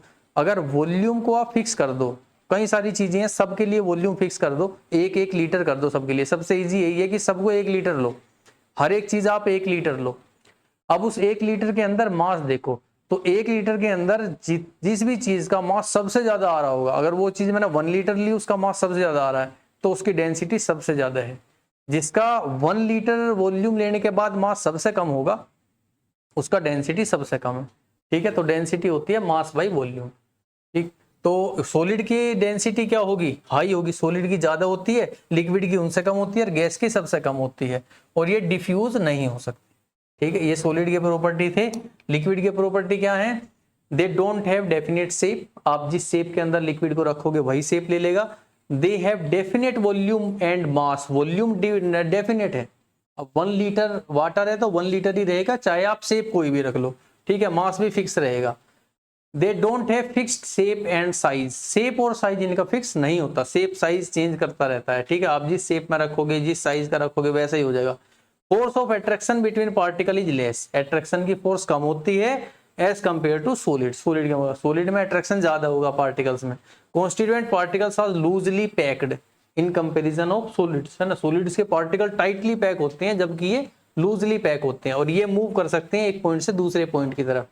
Liquids are less dense as compare to solid, solid के मुकाबले में लिक्विड की डेंसिटी क्या होती है, कम होती है, ठीक है। गैसेस की लास्ट में सबसे कम होगी, तो यही बता रहा है, जैसे यही लिक्विड में इसमें रखूं तो ये शेप आएगी, यही लिक्विड इसमें रखूंगा तो ये यहाँ पे रख दिया तो ये, तो जिस भी तरह का आप कंटेनर लोगे उसी तरह की लिक्विड की शेप आ जाएगी। लिक्विड सेम है तो साइज शेप सेम नहीं होती, है ना, साइज भी सेम नहीं रहता, फिक्स नहीं रहता, हाँ, लेकिन बाकी चीजें जैसे वॉल्यूम है, मास है, ये सेम होंगे, है ना, ये फिक्स होते हैं किसी भी लिक्विड के। Next, gas, they don't have definite volume as gas can be compress, इसका वॉल्यूम भी डेफिनेट नहीं होता। देखो शेप साइज ये तो डेफिनेट होते ही नहीं, लेकिन वॉल्यूम भी डेफिनेट नहीं होता क्योंकि ये कंप्रेस हो सकती है। सॉलिड और लिक्विड कंप्रेस नहीं हो सकते, दबाया नहीं जा सकता, इसको दबाया जा सकता है। 1 लीटर गैस है कंटेनर के अंदर आप दबा दो आधी लीटर की भी हो जाएगी। जितना कंप्रेस करोगे उतनी कम हो जाएगा वॉल्यूम। तो इसका वॉल्यूम फिक्स नहीं होता, ठीक है। बाकी चीजें तो होती नहीं, दे हैव डेफिनेट मास, हाँ मास डेफिनेट होता है, शेप साइज वॉल्यूम वो सब कुछ डेफिनेट नहीं होता। नेक्स्ट है दे डोंट हैव डेफिनेट या fix shape and size, the force of attraction to particle is very less, इनके पार्टिकल्स के बीच का जो फोर्स ऑफ अट्रैक्शन है क्या होगा, बहुत ज्यादा कम होगा।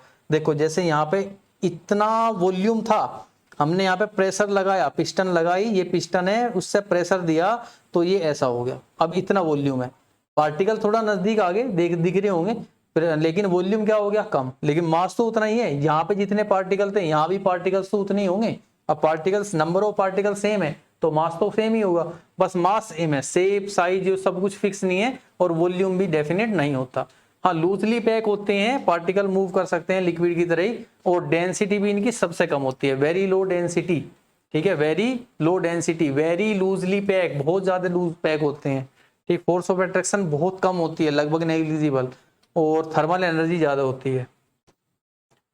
Next is differentiation of property between solid liquid gas, ये जितनी प्रॉपर्टी हमने पढ़े हैं तीनों में, है ना, जो भी प्रॉपर्टी पढ़े हैं उन्हीं के डिफरेंशिएशन दिए हैं। जैसे एक एक चीज के बारे में, intermolecular force of attraction solid में क्या होगी, वेरी स्ट्रॉन्ग, लिक्विड में उससे कम, गैस के अंदर उससे भी कम।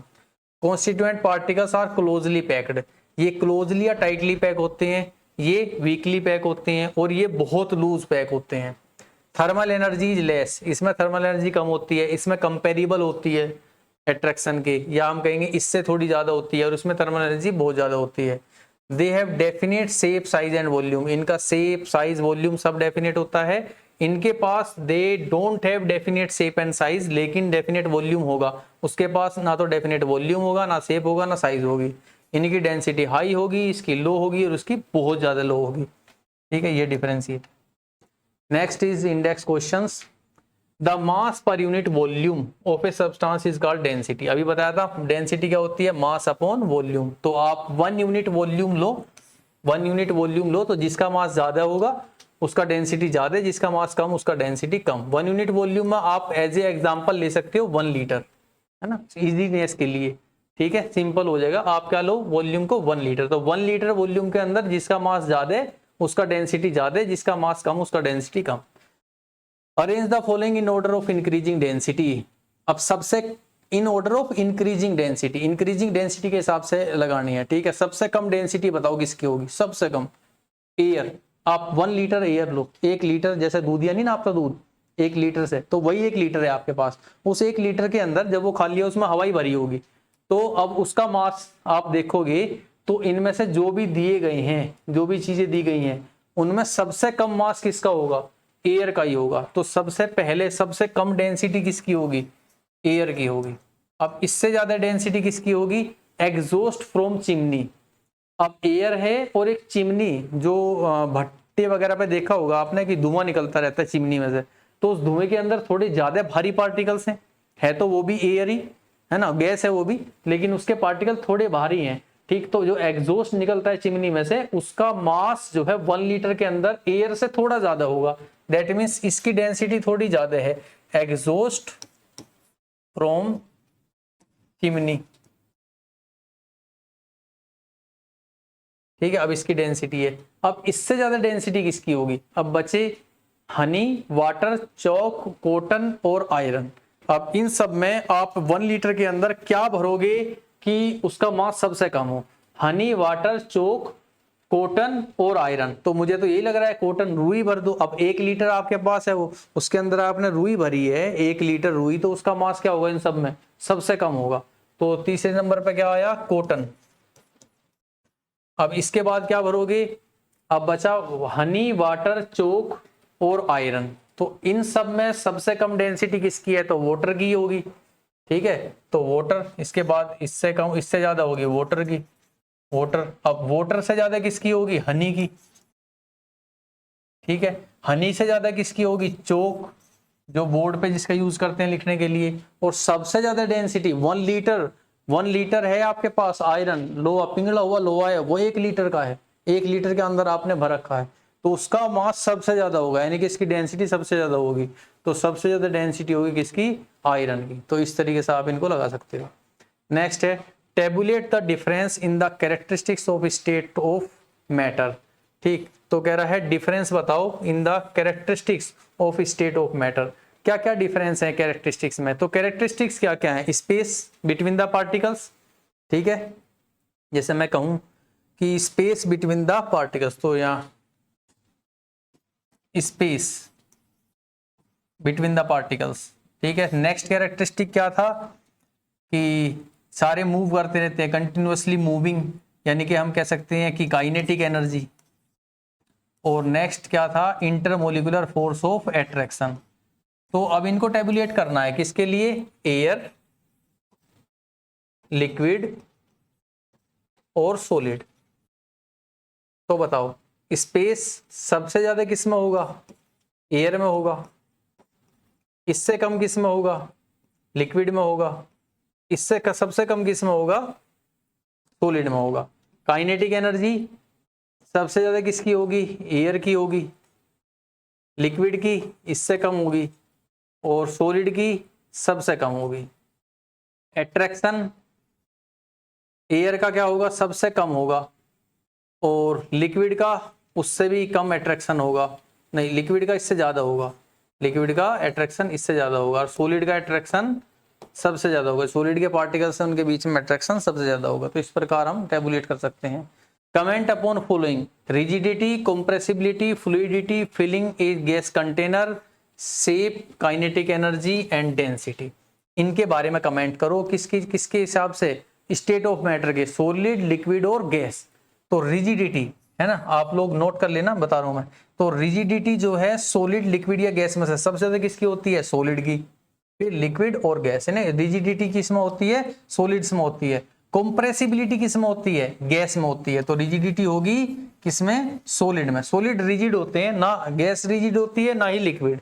ठीक, कंप्रेसिबिलिटी, कंप्रेस किसको कर सकते हैं? ना सॉलिड को कर सकते हैं ना लिक्विड को कर सकते हैं। कंप्रेस किसको कर सकते हैं? बस गैस को। फ्लूइडिटी किस में होती है? तो फ्लूइडिटी हमारी होती है फ्लूइड, यानी कि मूव कौन कर सकता है? लिक्विड भी कर सकता है और गैस भी कर सकता है। ये पार्टिकल्स फ्लूइड कर सकते हैं, बह सकते हैं, मूव कर सकते हैं। फिलिंग ए गैस कंटेनर, तो filling a gas container that means किसका काम है? गैस ही का ही है। तो जितना बड़ा कंटेनर होगा गैस उसको आराम से फिल कर लेगी। ठीक, अदरवाइज लिक्विड को आप, लिक्विड से गैस कंटेनर को आप फिल करोगे तो उतना ही लिक्विड डालना पड़ेगा जितना वॉल्यूम उस गैस कंटेनर का है। नेक्स्ट, शेप के बारे में बताओ। तो सॉलिड्स का शेप जो है वो फिक्स होता है, जबकि लिक्विड्स का और गैसेस के जो शेप है वे फिक्स नहीं होते। काइनेटिक एनर्जी, तो काइनेटिक एनर्जी के बारे में क्या है? काइनेटिक एनर्जी सबसे ज्यादा किसकी होती है? एयर, गैस की, और उससे कम लिक्विड की और सबसे कम होती है ये सॉलिड में। डेंसिटी सबसे ज्यादा किस में होगी? सॉलिड में, उससे कम लिक्विड में और सबसे कम गैस में। तो ये सारे हैं। Next, give reason. A gas fills completely the vessel in which it is kept. तो एक गैस है जो वेसल को कंप्लीटली फिल कर सकती है, जिसके अंदर वो भरी हुई है। ठीक, तो कमेंट करो। तो क्योंकि गैस के मॉलिक्यूल्स के बीच के जो स्पेसेस होते हैं वे बहुत ज्यादा होते हैं और जितना प्रेशर कम होगा उनके गैप जो है उतने ज्यादा बढ़ जाते हैं। ठीक, तो चलो मैं ए में लिख देता हूं, the space between the particles of gas can be increased so a gas fills completely the vessel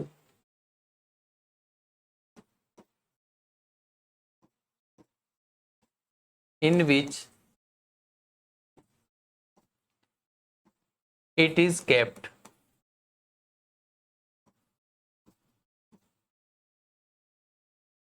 तो जिस वेसल के अंदर भी आप गैस रखोगे उस वेसल को वो पूरी तरीके से भर देगी, क्योंकि चाहे गैस कितनी भी कम हो, क्योंकि उनके बीच के जो गैप है ना, स्पेस है, वे इंक्रीज हो सकते हैं। ठीक है, इंक्रीज हो सकते हैं, प्रेशर दोगे तो डिक्रीज भी हो सकते हैं, इसलिए कंप्रेसिबल है ये। A gas exert pressure on the walls of container. अब उसमें वीडियो में देखा था हमने कि जो वॉल्स है कंटेनर की, उसके जो कंटेनर की वॉल्स है उस पर लगातार गैस के मोलिक्यूल्स या पार्टिकल्स स्ट्राइक करते रहते हैं, तो फोर्स एक्सर्ट करते हैं, जिसकी वजह से क्या लगता है, प्रेशर। तो बी का आंसर क्या होगा, the molecules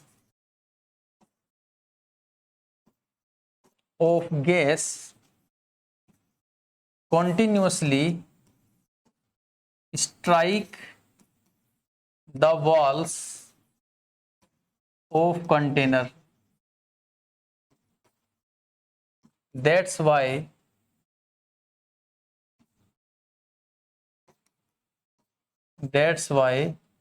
it exert pressure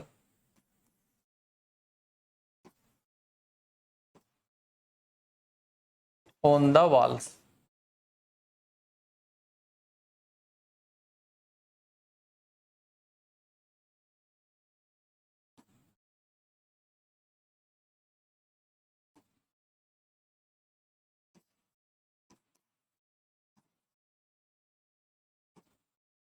Next is C.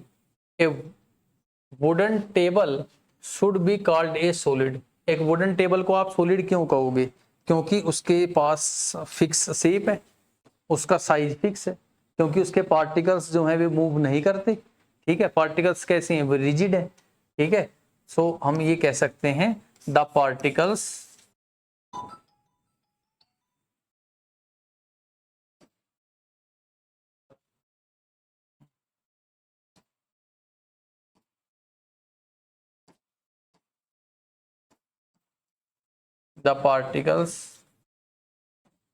does not move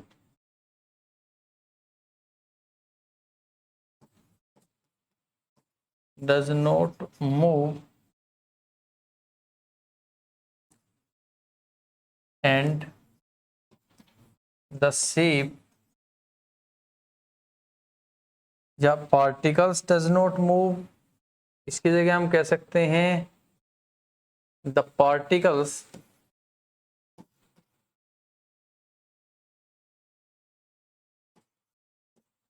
of solid does not change its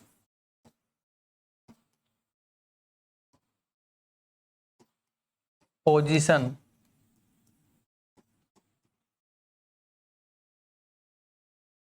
and have fixed shape and size. That's why we can say that a chair is a solid. इसीलिए हम कह सकते हैं कि chair क्या है, solid है।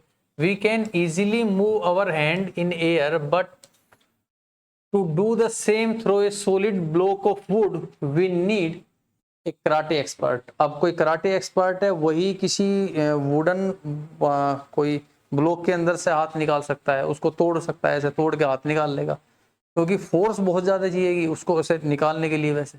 लेकिन हम आराम से एक एयर के अंदर अपना हाथ निकाल सकते हैं। क्यों? क्योंकि यहाँ पे स्पेस क्या है, बहुत ही ज्यादा है। पार्टिकल्स के बीच के जो स्पेस है एयर के अंदर भी क्या है, बहुत ही ज्यादा है। ठीक है, तो डी पॉइंट में आप कहोगे because the spaces between particles is very large in air. Air में पार्टिकल्स के बीच के स्पेसिस क्या हैं, बहुत ही ज्यादा हैं। Next, liquids generally have lower density as compare to solids, but you must have observe that ice floats on water, find out why. कह रहा लिक्विड जो होते हैं उनके डेंसिटी तो कम होते हैं सॉलिड्स के मुकाबले में, but you must have observe, लेकिन आपने ऑब्जर्व किया होगा कि जो आइस है वो तो वाटर के ऊपर फ्लोट करती है। हमने कहा देखो कोई भी ऑब्जेक्ट है वो किसी लिक्विड के ऊपर फ्लोट कब करता है, जब उसकी डेंसिटी उससे कम हो। जैसे एक वुडन ब्लॉक है, अब वो वाटर के ऊपर तैरता है, लेकिन एक आयरन पीस है वो वाटर के अंदर डूब जाता है। तो फ्लोट क्यों करती है कोई भी चीज, क्योंकि उसकी डेंसिटी वाटर की डेंसिटी से कम होती है। जिसकी डेंसिटी कम होगी वाटर से तो वो वाटर के ऊपर फ्लोट करेगी, जिसकी वाटर से ज्यादा होगी वो उसके अंदर डूब जाएगी। अब हमने बताया कि सॉलिड की डेंसिटी ज्यादा होती है, लिक्विड की कम होती है, लेकिन आइस के केस में तो ऐसा नहीं है। अब आइस आप देखोगे, आइस तो वाटर के ऊपर फ्लोट करती है, जबकि आइस क्या है, सॉलिड, और जो लिक्विड है हमारा वाटर वो क्या है, लिक्विड। लिक्विड की डेंसिटी क्या होती है, हम क्या बताते हैं, लिक्विड की कम है, तो आइस सॉलिड है, आइस की ज्यादा है, तो वैसा क्यों है। वैसा ही एक क्वेश्चन और बन सकता है कि जो वुडन ब्लॉक है, वुडन ब्लॉक जो होता है वो तो सॉलिड है, लेकिन उसका डेंसिटी कम है वाटर से, तभी तो उसके ऊपर फ्लोट करता है वो। तो वैसी चीजें क्यों हो रही हैं, तो सेम है, चाहे वो सॉलिड है लेकिन उसके पार्टिकल्स के बीच के स्पेसेस क्या हैं, ज्यादा हैं इन कंपैरिजन ऑफ वाटर। तो हम यहां लिखेंगे ice has large intermolecular space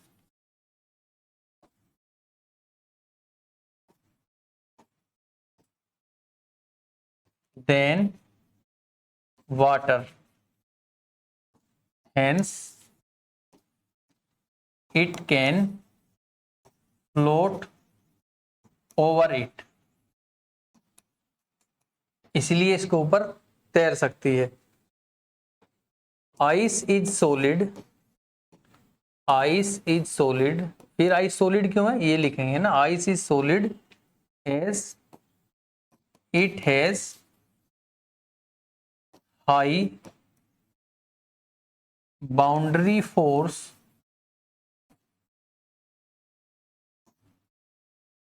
then water molecule.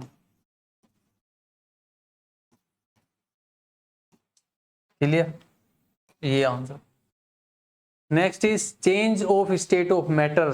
जो मैटर हैं वे स्टेट चेंज कर सकते हैं, सॉलिड से लिक्विड, लिक्विड से गैस, या फिर गैस से लिक्विड, लिक्विड से सॉलिड। तो वैसा कैसे कर पाते हैं वो समझना है, ठीक है। तो जैसे गैस है तो गैस से लिक्विड में आ सकता है, लिक्विड से सॉलिड में, फिर गैस से सॉलिड में भी आ सकता है, गैस से लिक्विड में भी आ सकता है, लिक्विड से सॉलिड, सॉलिड से लिक्विड, ये सारे आपस में क्या कर सकते हैं, इंटरचेंज कर सकते हैं। स्टेट्स क्या है आपस में एक दूसरे से स्टेट में जा सकती हैं, इंटरचेंज हो सकता है, ठीक। अब उसके लिए छोटे छोटे पॉइंट्स हैं, जैसे वेपोराइजेशन है। तो वेपोराइजेशन क्या है, तो वेपोराइजेशन एक ऐसा प्रोसेस है जिसमें लिक्विड जो है वो गैसेस स्टेट में जाता है। A process in which liquid state change into vapour state, जो या गैसियस स्टेट। तो लिक्विड जब गैसियस स्टेट में जाएगा तो लिक्विड से गैस में बदल गया, ठीक है, क्या हो गया, वेपोराइजेशन हो गया, या लिक्विड से वेपर हो गया तो वेपोराइजेशन हो गया, ठीक।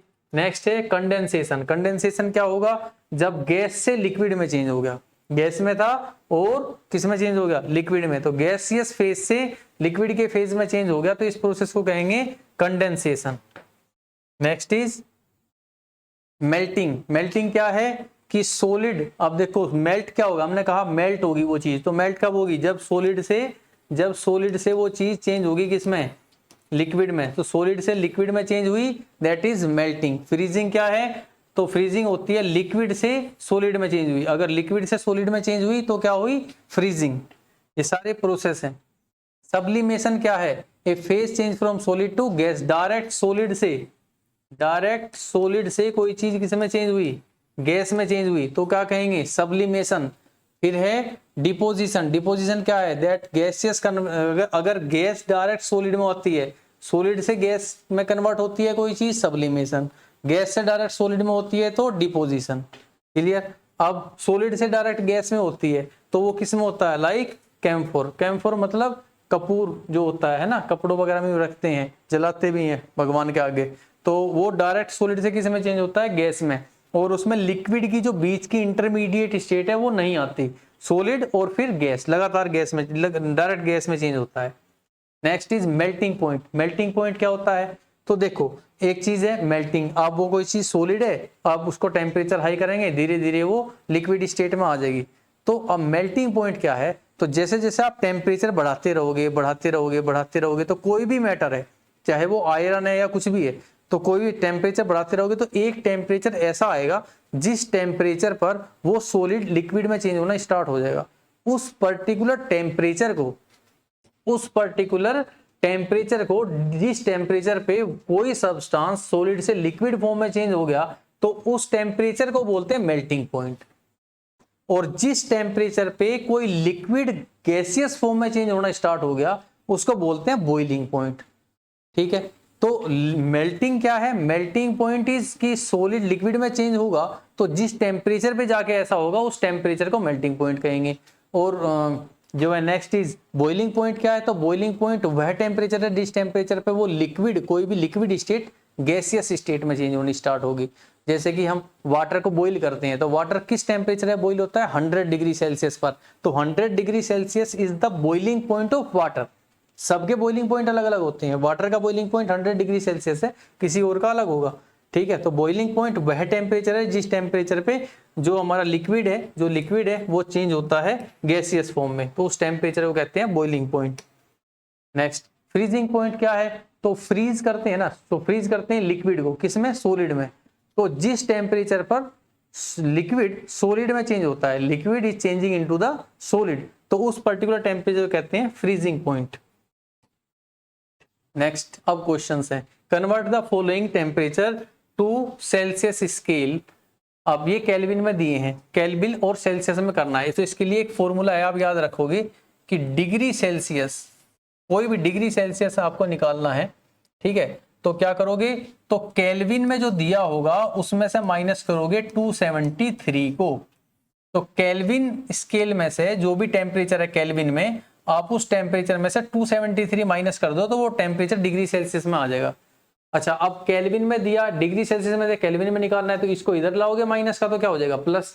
तो दूसरा फॉर्मूला क्या होगा कि केल्विन में अगर आपको निकालना है तो इसको उधर लेके जाओ, तो डिग्री सेल्सियस में कोई दिया है तो आप उसमें ऐड कर दो 273। तो डिग्री सेल्सियस के टेम्परेचर में आप 273 ऐड करोगे तो आपको टेम्परेचर मिलेगा किसमें, केल्विन में।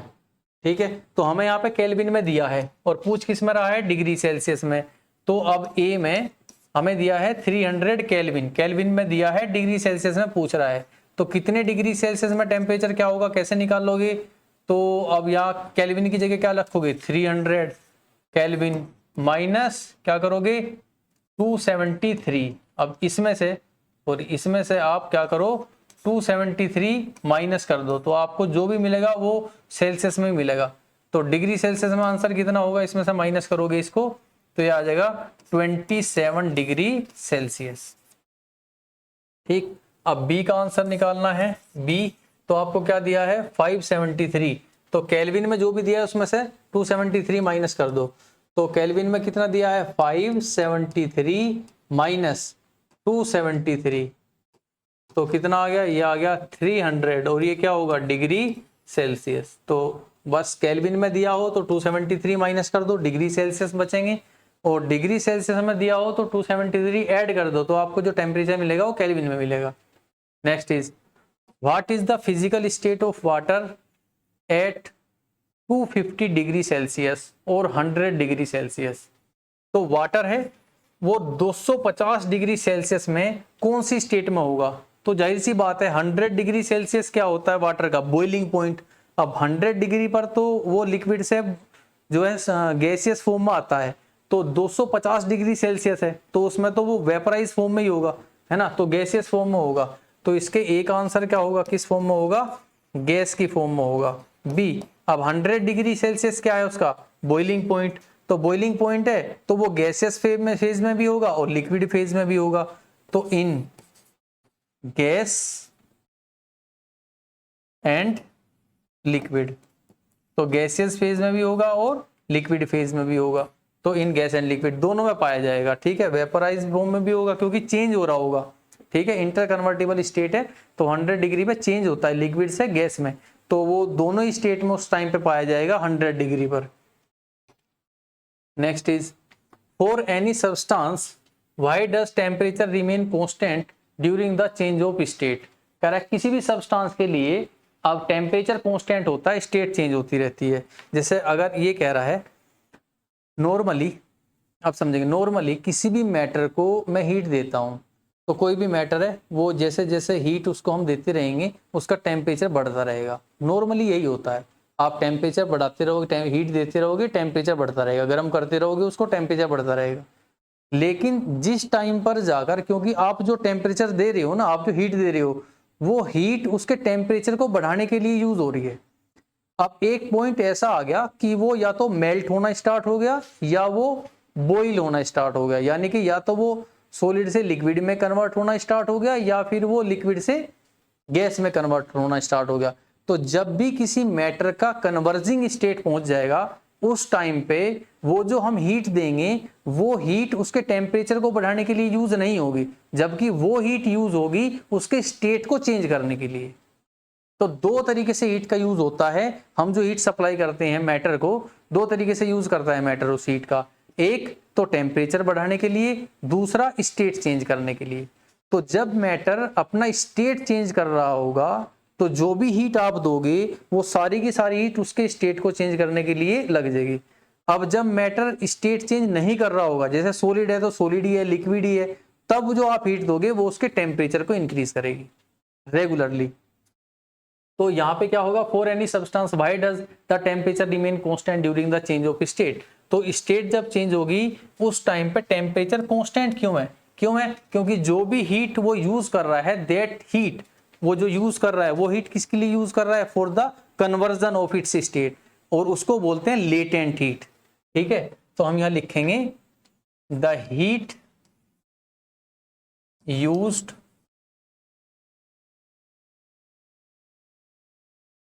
by matter is in the form of latent heat, latent heat in which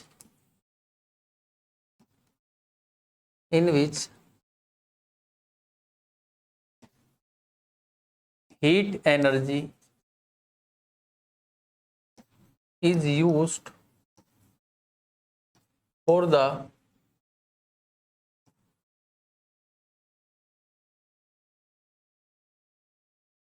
change in state and not for the change in temperature. That's why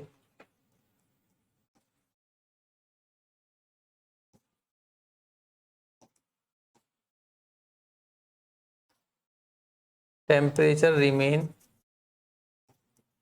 constant.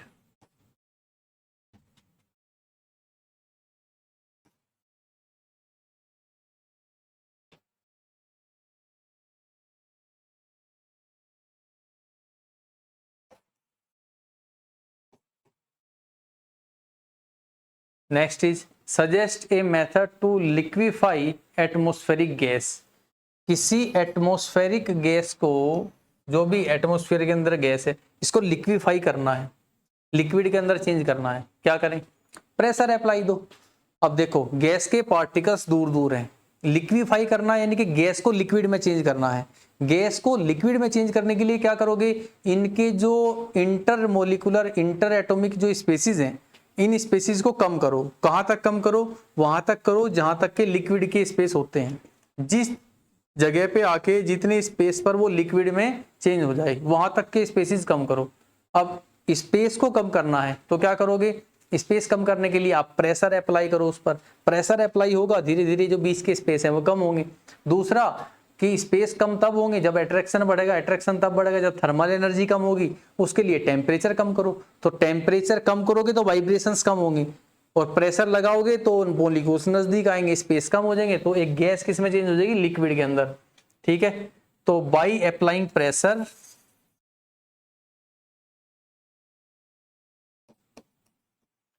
by applying pressure and on decrease in temperature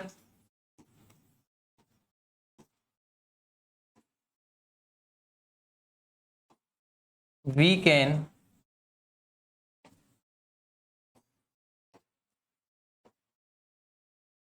liquefy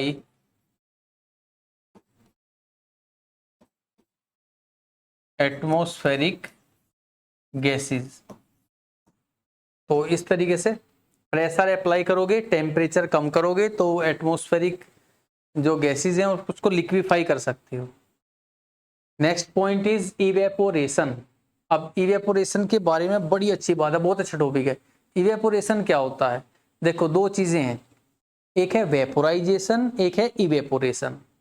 vaporisation होता है boiling point पर, जब आप temperature बढ़ाते रहो तो एक point ऐसा आएगा जिस टेम्परेचर पर वो बॉइल होगा और लिक्विड से गैस फॉर्म में चेंज होना स्टार्ट होगा, उसको वेपोराइजेशन बोलते हैं। एक होता है इवेपोरेशन। जैसे अब मुझे बताओ, वेपोराइजेशन यानी कि अगर मैं कहूँ वाटर का बॉइलिंग पॉइंट क्या है, 100 डिग्री सेल्सियस, तो जब 100 डिग्री सेल्सियस टेम्परेचर दोगे तो जो वाटर है वो गैसेस या वेपोराइज फॉर्म में आ जाएगा, वेपर्स में चेंज होना स्टार्ट होगा, बॉइल होगा वाटर, ठीक है। लेकिन इवेपोरेशन होता है कि किसी भी टेम्परेचर पर, एट एनी टेम्परेचर, सर्दियों में भी वैसे भी लगातार क्या होता रहता है, वाटर जो है लिक्विड फॉर्म से गैसेस फॉर्म में चेंज होता रहता है किसी भी टेम्परेचर पर। आप देखते हो, आपने एक थोड़ा सा कहीं पे वाटर स्प्लिट कर दिया, फैला दिया, उसको और फैला दो, ठीक है, थोड़ी देर बाद आप देखोगे कि वो वाटर वहां पे है ही नहीं, गायब हो गया। कहाँ गया? वेपर की स्टेट में आ गया, वेपोराइज हो गया वाटर। वेपोराइज हो गया तो क्या 100 डिग्री सेल्सियस टेम्परेचर दिया था हमने वहां पे? नहीं, कम टेम्परेचर था, सर्दियों में भी होता है, ठीक है। तो वाटर का जो इवेपोरेशन है वो लगातार चलता रहता है बिना बॉइलिंग के भी। बॉइलिंग पर वो अलग है, उसको वेपोराइजेशन कहेंगे। 100 डिग्री सेल्सियस पर बॉइलिंग पॉइंट पर जो लिक्विड गैस फॉर्म में चेंज होगा, दैट इज वेपोराइजेशन।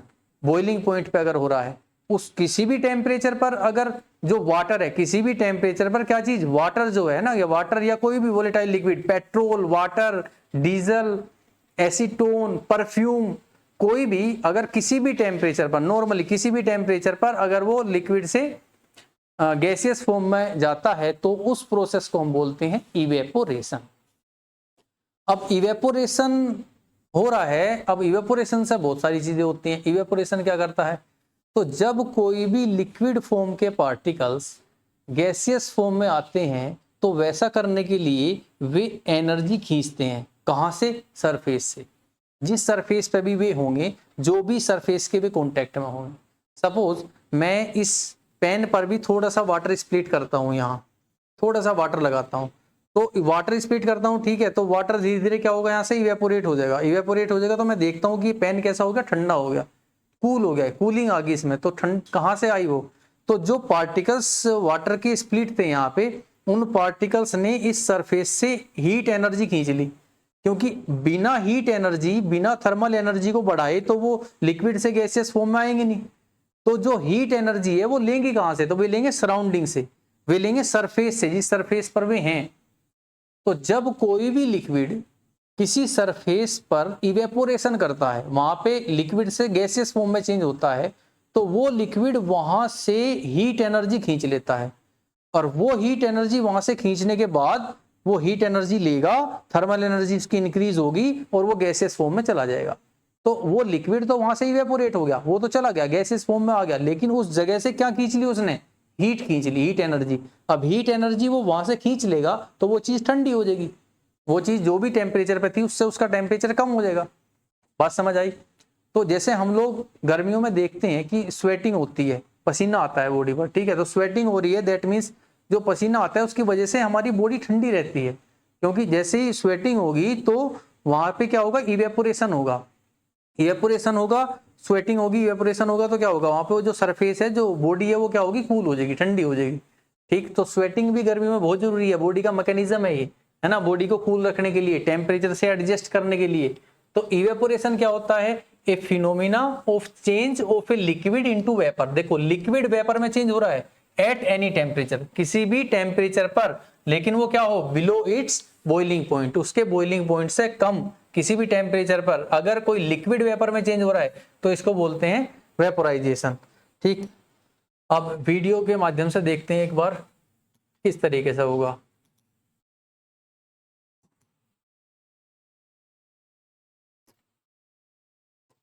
यहाँ पे ये मॉलिक्यूल्स हैं, इन्होंने हीट गेन की, ये जो येलो येलो दिख रहा है ना हीट है, इसने हीट गेन की और वेपर की स्टेट में आ गए। ठीक है, वेपोराइज फॉर्म में आ गए। जिस तरह यहाँ पे पेट्रोल डाला हाथ पर तो इसने क्या किया, पार्टिकल्स ने हीट गेन की, देखो यहाँ से हीट गेन कर ली, जो भी इसके पाम के अंदर यहाँ पे जो भी हीट थी वो इसने हीट क्या की, गेन कर ली। अब हीट गेन करने के बाद वहां पे क्या आ गई, कूलिंग। ठीक है, जैसे यहाँ से हीट गेन करेगा, जैसे ही हीट गेन करेगा, पार्टिकल्स हीट गेन करेंगे, तो हीट गेन करने के बाद यहाँ पे पाम के अंदर यहाँ से हीट चली गई ना, अब यहाँ से हीट चली गई तो इस पॉइंट पे क्या आ गया, यहाँ पे सरफेस पे क्या हो गया, कूलिंग आ गई। ठीक है, तो बस यही मैकेनिज्म है इवेपोरेशन का। तो जैसे ही इवेपोरेशन होगा तो उस सरफेस पर स्पेशली क्या आ जाएगी, कूलिंग आ जाएगी। ठीक, तो इसको इवेपोरेशन बोलते हैं। Next is factors affecting evaporation. अब इवेपोरेशन को आपको समझना है ना अच्छे से, तो आप बहुत अच्छे समझ पाओगे। आप देखो कि जैसे कपड़े धुल के सुखाते हैं तो कपड़े सूख जाते हैं, कपड़े ड्राई हो जाते हैं ना, पहले गीले थे, हमने कपड़े धोए सुखा दिए, अब सुखा रहे हैं तो वे सूखेंगे कब, वे ड्राई कब होंगे, तो वे ड्राई होंगे जिस दिन धूप तेज हो, टेम्परेचर यानी कि ज्यादा हो। अब हवा भी चल रही हो, हवा नहीं चल रही, टेम्परेचर भी बहुत कम है, तो कपड़े सूखेंगे नहीं।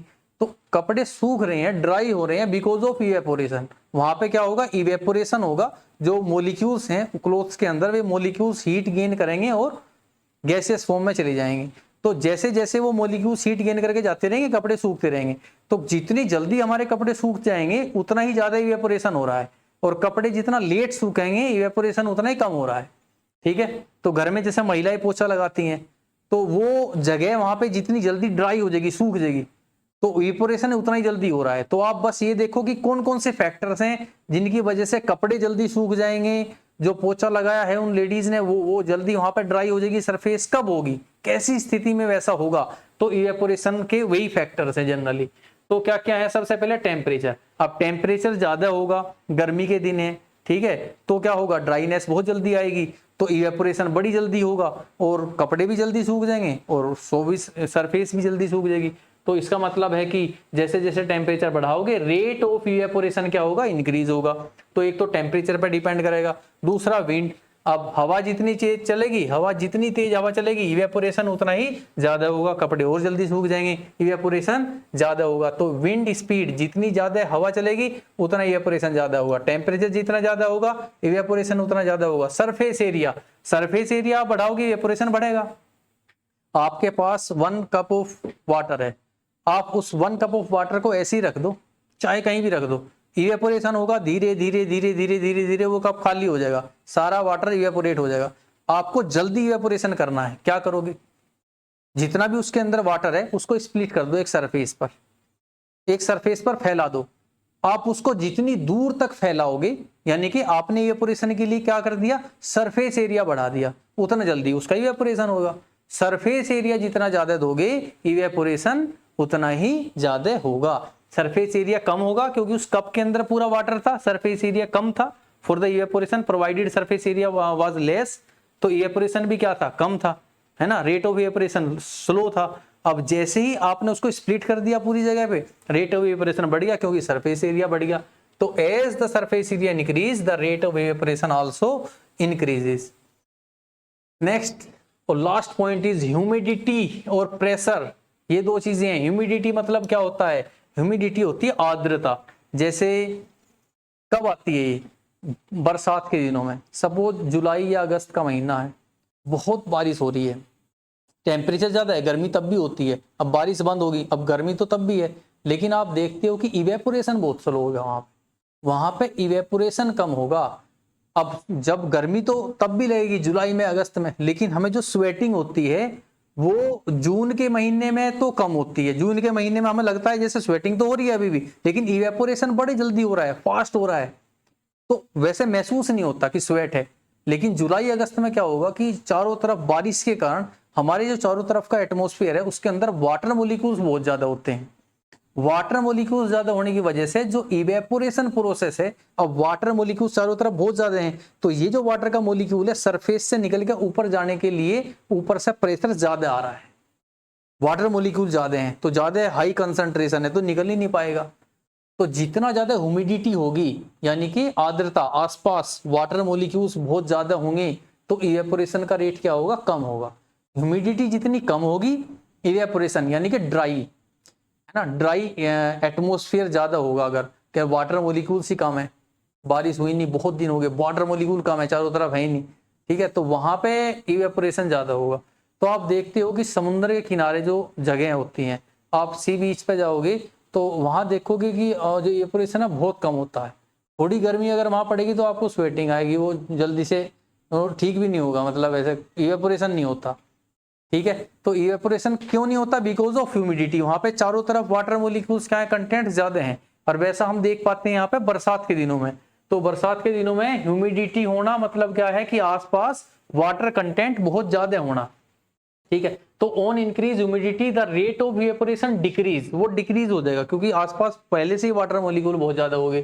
फिर है प्रेशर, अब ऊपर से प्रेशर आप जितना ज्यादा दोगे, ऊपर से एटमॉस्फेयर का प्रेशर जितना ज्यादा आ रहा होगा, मॉलिक्यूल को यहां से निकल के उसी एटमॉस्फेयर में जाने के लिए कम टाइम मिलेगा, मतलब ऐसा नहीं कर पाएगा वो, क्योंकि प्रेशर कम होगा तो आराम से निकल जाएगा, प्रेशर ऊपर से ज्यादा होगा तो निकल ही नहीं पाएगा। तो जितना ज्यादा एटमॉस्फेयर का प्रेशर आप दोगे उतना ज्यादा इवेपोरेशन क्या होगा, कम होगा। तो प्रेशर कम होना चाहिए। अब उसी के लिए देखते हैं कि अगर सेम कंडीशन है और हम किसी हिल्स स्टेशन में है, बहुत पहाड़ों में है, ऊपर काफी हाई जगह पे हैं, ऊपर की तरफ है, ऊपर की तरफ होंगे तो हमारे ऊपर जब पहाड़ों में हम देखते हैं हमारे ऊपर का जो एटमॉस्फेयर है वो कम होगा, तो एटमॉस्फेयर का जो प्रेशर है वो भी कम ही होगा। एटमॉस्फेयर का प्रेशर कम होगा तो वहां पे इवेपोरेशन प्रोसेस क्या होगा, ज्यादा होगा। और जबकि समुद्र के किनारे जो है सबसे कम हाइट होती है, ठीक है, जैसे जैसे समुद्र के किनारे से हम ऊपर जाते रहते हैं पहाड़ों की तरफ तो हाइट बढ़ती रहती है। समुद्र के किनारे सब समुद्र का जो किनारा होता है सी बीच, वो इस धरती का सबसे लोएस्ट पॉइंट माना जाता है, क्योंकि सारी नदियां फ्लो करते हुए लास्ट में समुद्र में मिलती हैं, सबसे नीचे का पॉइंट है। तो वहां पे एटमॉस्फेयर बहुत ज्यादा है हमारे ऊपर, तो प्रेशर भी ज्यादा होगा और इवेपोरेशन भी कम होगा।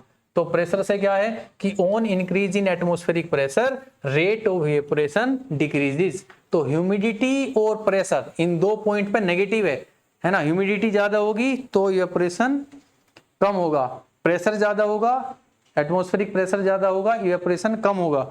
और जबकि ये जो पॉइंट्स हैं टेम्परेचर, विंड है ना, विंड स्पीड और सरफेस एरिया, ये सारी चीजें आप बढ़ाओगे तो इवेपोरेशन बढ़ेगा।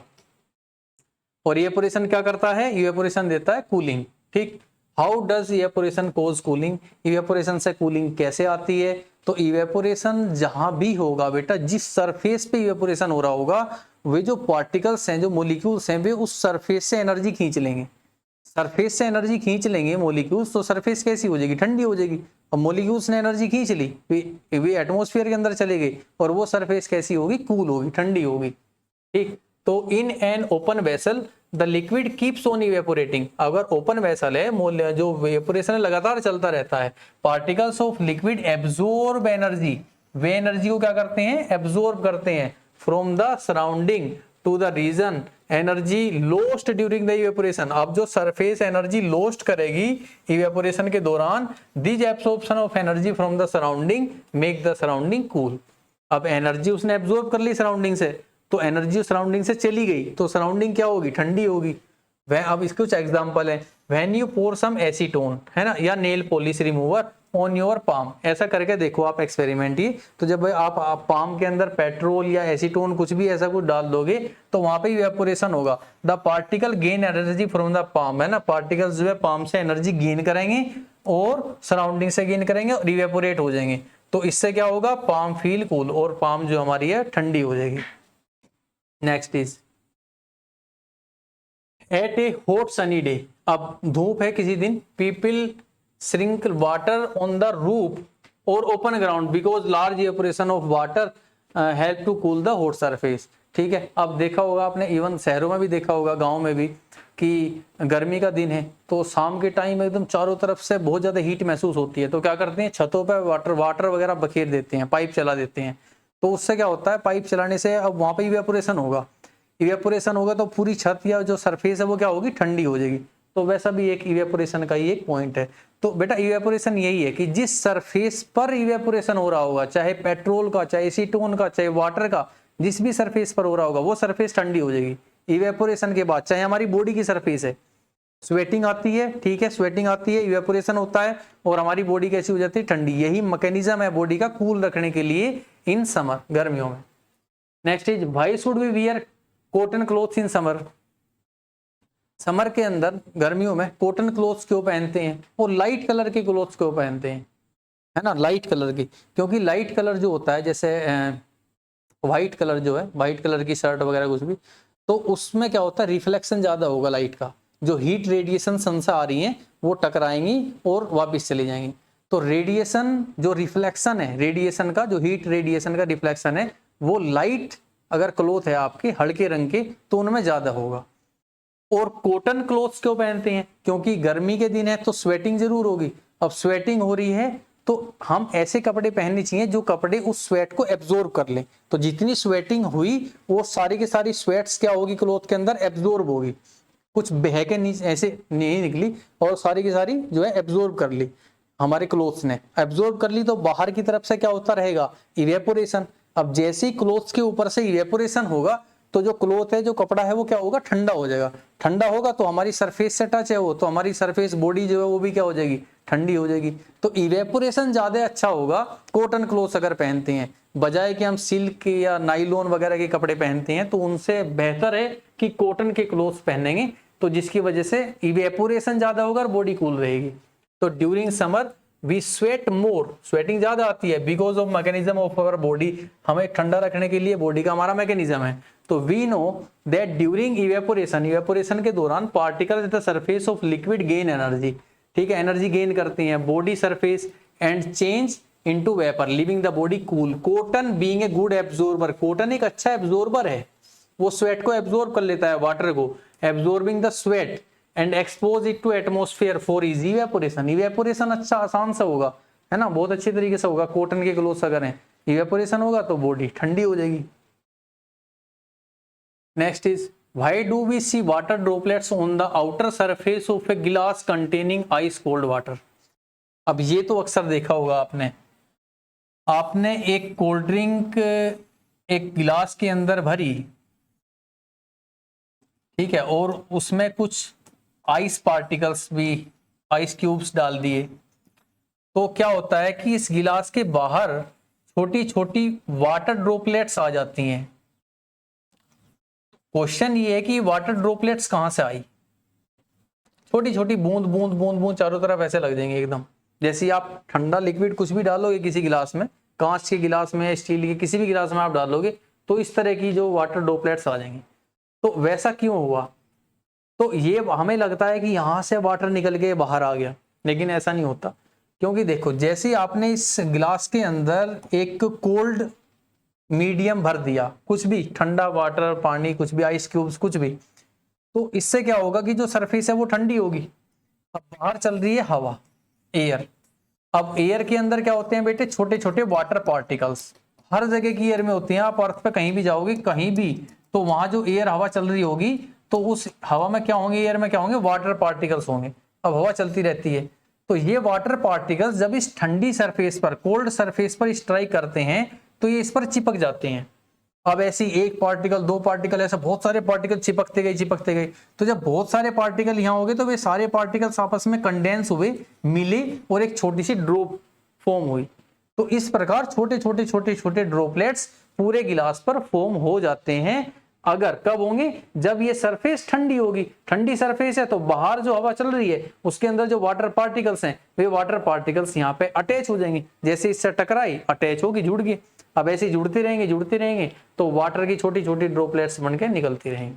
ठीक, तो यही है, take some ice cold water in a tumbler, soon we will see water droplets on the outer surface of tumbler in water present in air on coming in contact with the cold glass. Cold glass के contact में आए ना, water है, तो वहां पे क्या हुआ, उन्होंने एनर्जी लूज की and get converted to liquid state. जो एयर के अंदर थे, वेपर की फॉर्म में थे, जैसे ही कोल्ड सरफेस के कॉन्टेक्ट में आए एनर्जी लूज कर दी और एकदम लिक्विफाई हो गई और उससे चिपक गई, विल सी वाटर ड्रॉपलेट। इसीलिए हमें बाहर की तरफ वाटर ड्रॉपलेट मिलती हैं।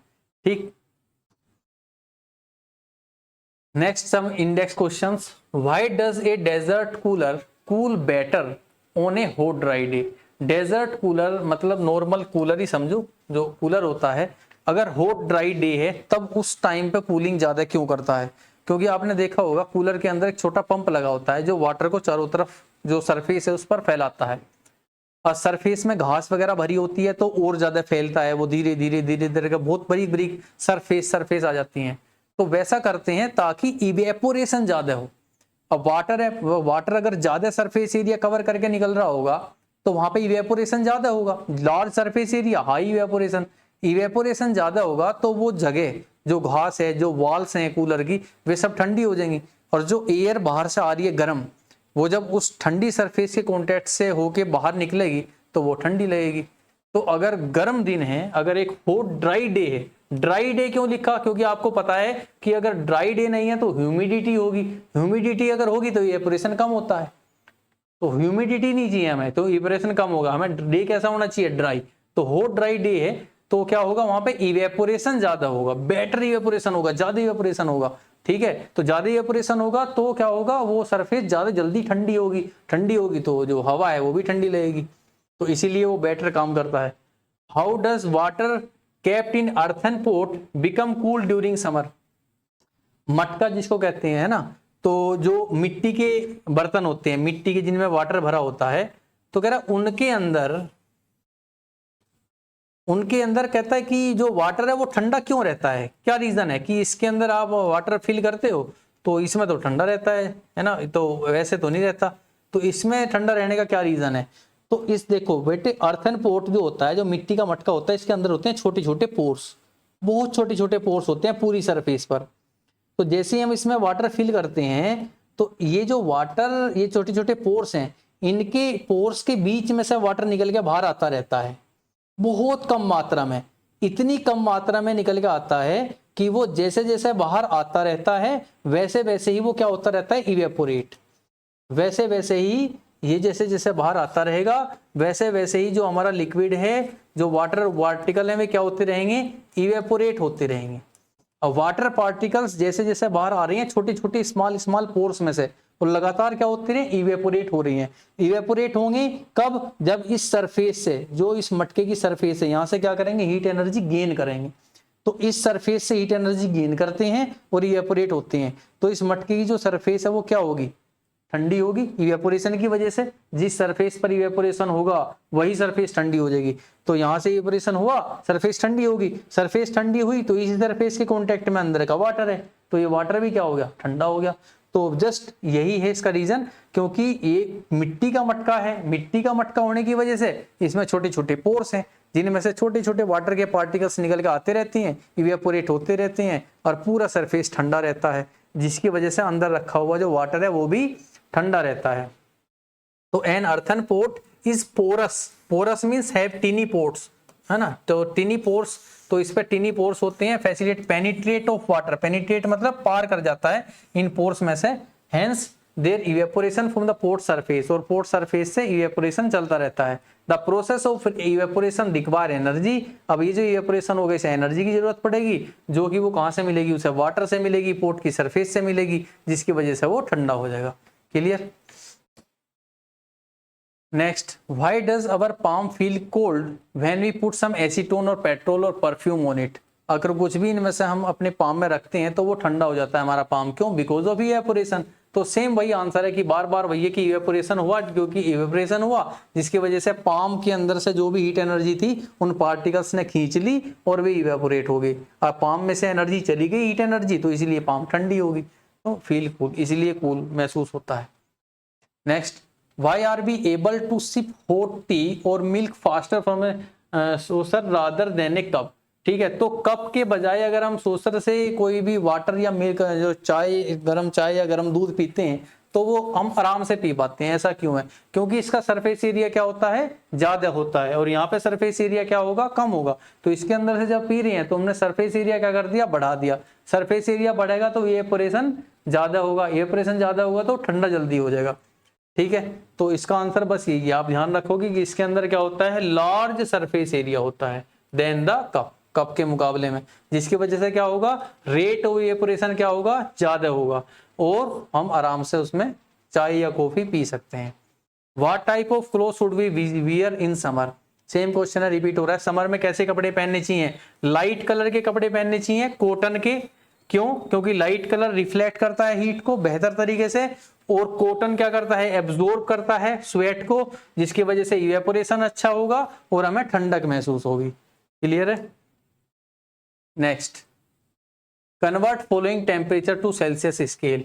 इन सभी टेम्परेचर को सेल्सियस स्केल में कन्वर्ट करना है। ये केल्विन में दिए गए हैं। अब सेल्सियस में करने के लिए मैंने क्या कहा था कि आपको क्या करना है, तो 293, ये जो भी केल्विन में दिया है इसमें से आप माइनस करोगे 273, तो जो भी मिलेगा वो किस में मिलेगा, सेल्सियस में मिलेगा। तो 293 में से ये घटाओगे तो ये कितना आया, तो ये आ गया 20 डिग्री सेल्सियस।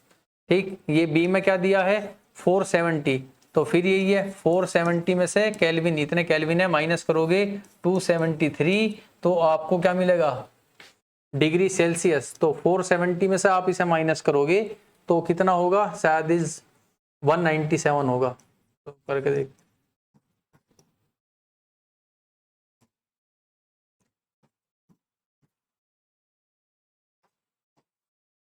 है ना, 197 डिग्री सेल्सियस। ठीक है, तो ये होगा। Next, convert following temperature to Kelvin scale. Degree Celsius को केल्विन में कन्वर्ट करने के लिए क्या करते हैं, प्लस 273।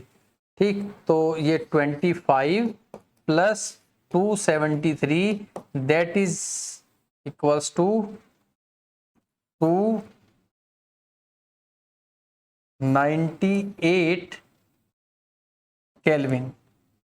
ये एक आंसर है। बी में 373 प्लस 273 तो कितना होगा, 646 degree, yes kelvin.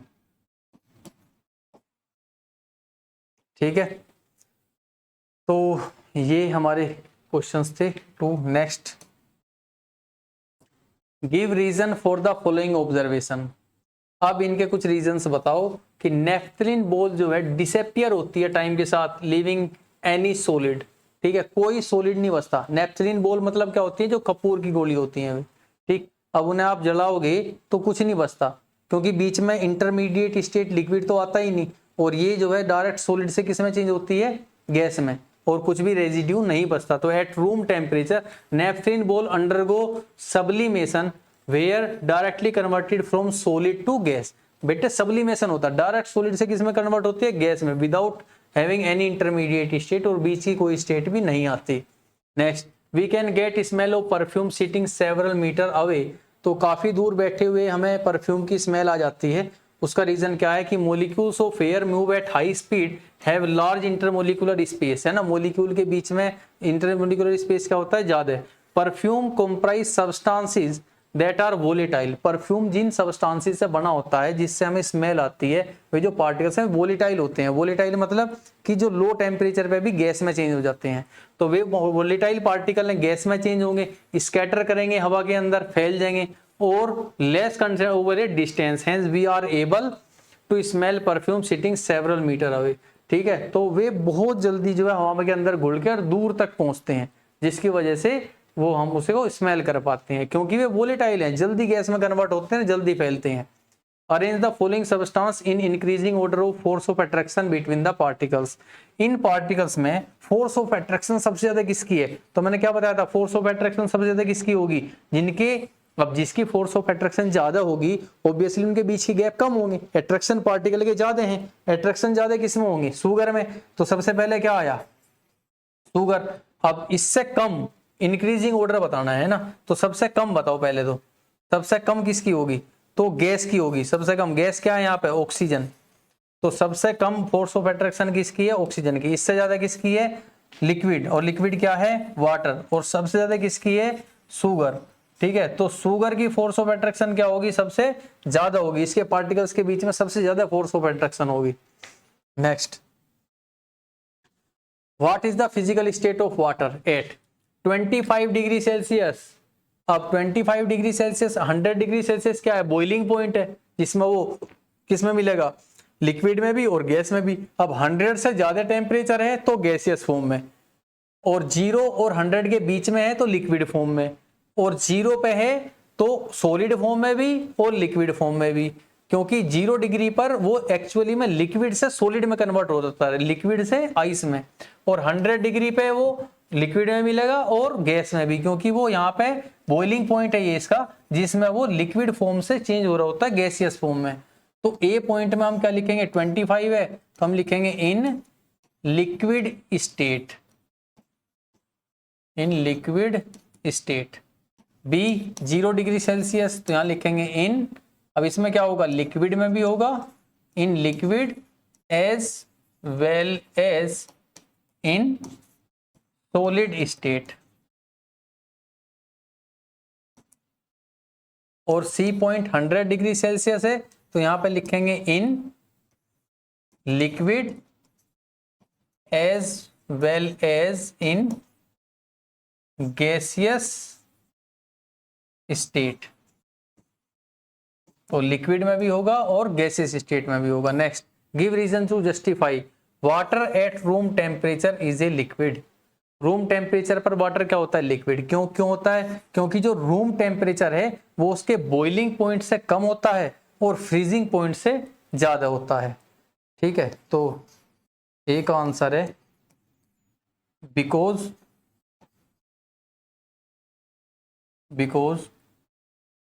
room temperature is less than boiling point of water and larger than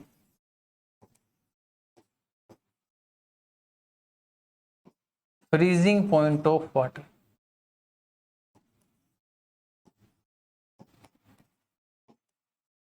freezing point से ज्यादा होता है रूम टेम्परेचर और बॉइलिंग पॉइंट से कम होता है, क्योंकि इसका बॉइलिंग पॉइंट क्या है? 100 डिग्री, और फ्रीजिंग पॉइंट क्या है? 0 डिग्री, और रूम टेम्परेचर होता है 25 degree. Next, an iron almirah is a solid at room temperature. Iron एल्मीरा जो होती है वो कैसी होती है? रूम टेम्परेचर पर सॉलिड होती है। क्या रीजन है इसका? तो भाई रूम टेम्परेचर पर सॉलिड है, क्यों है? क्योंकि इसका जो मेल्टिंग पॉइंट है ना वो ज्यादा है, और जो रूम टेम्परेचर है वो क्या है? कम है। तो an almirah, an iron almirah is solid at room temperature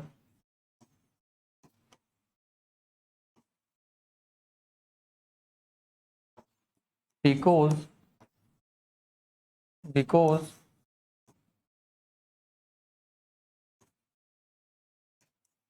melting point of iron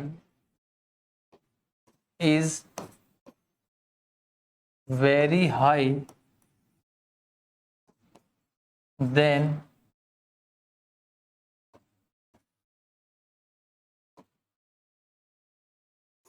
room temperature.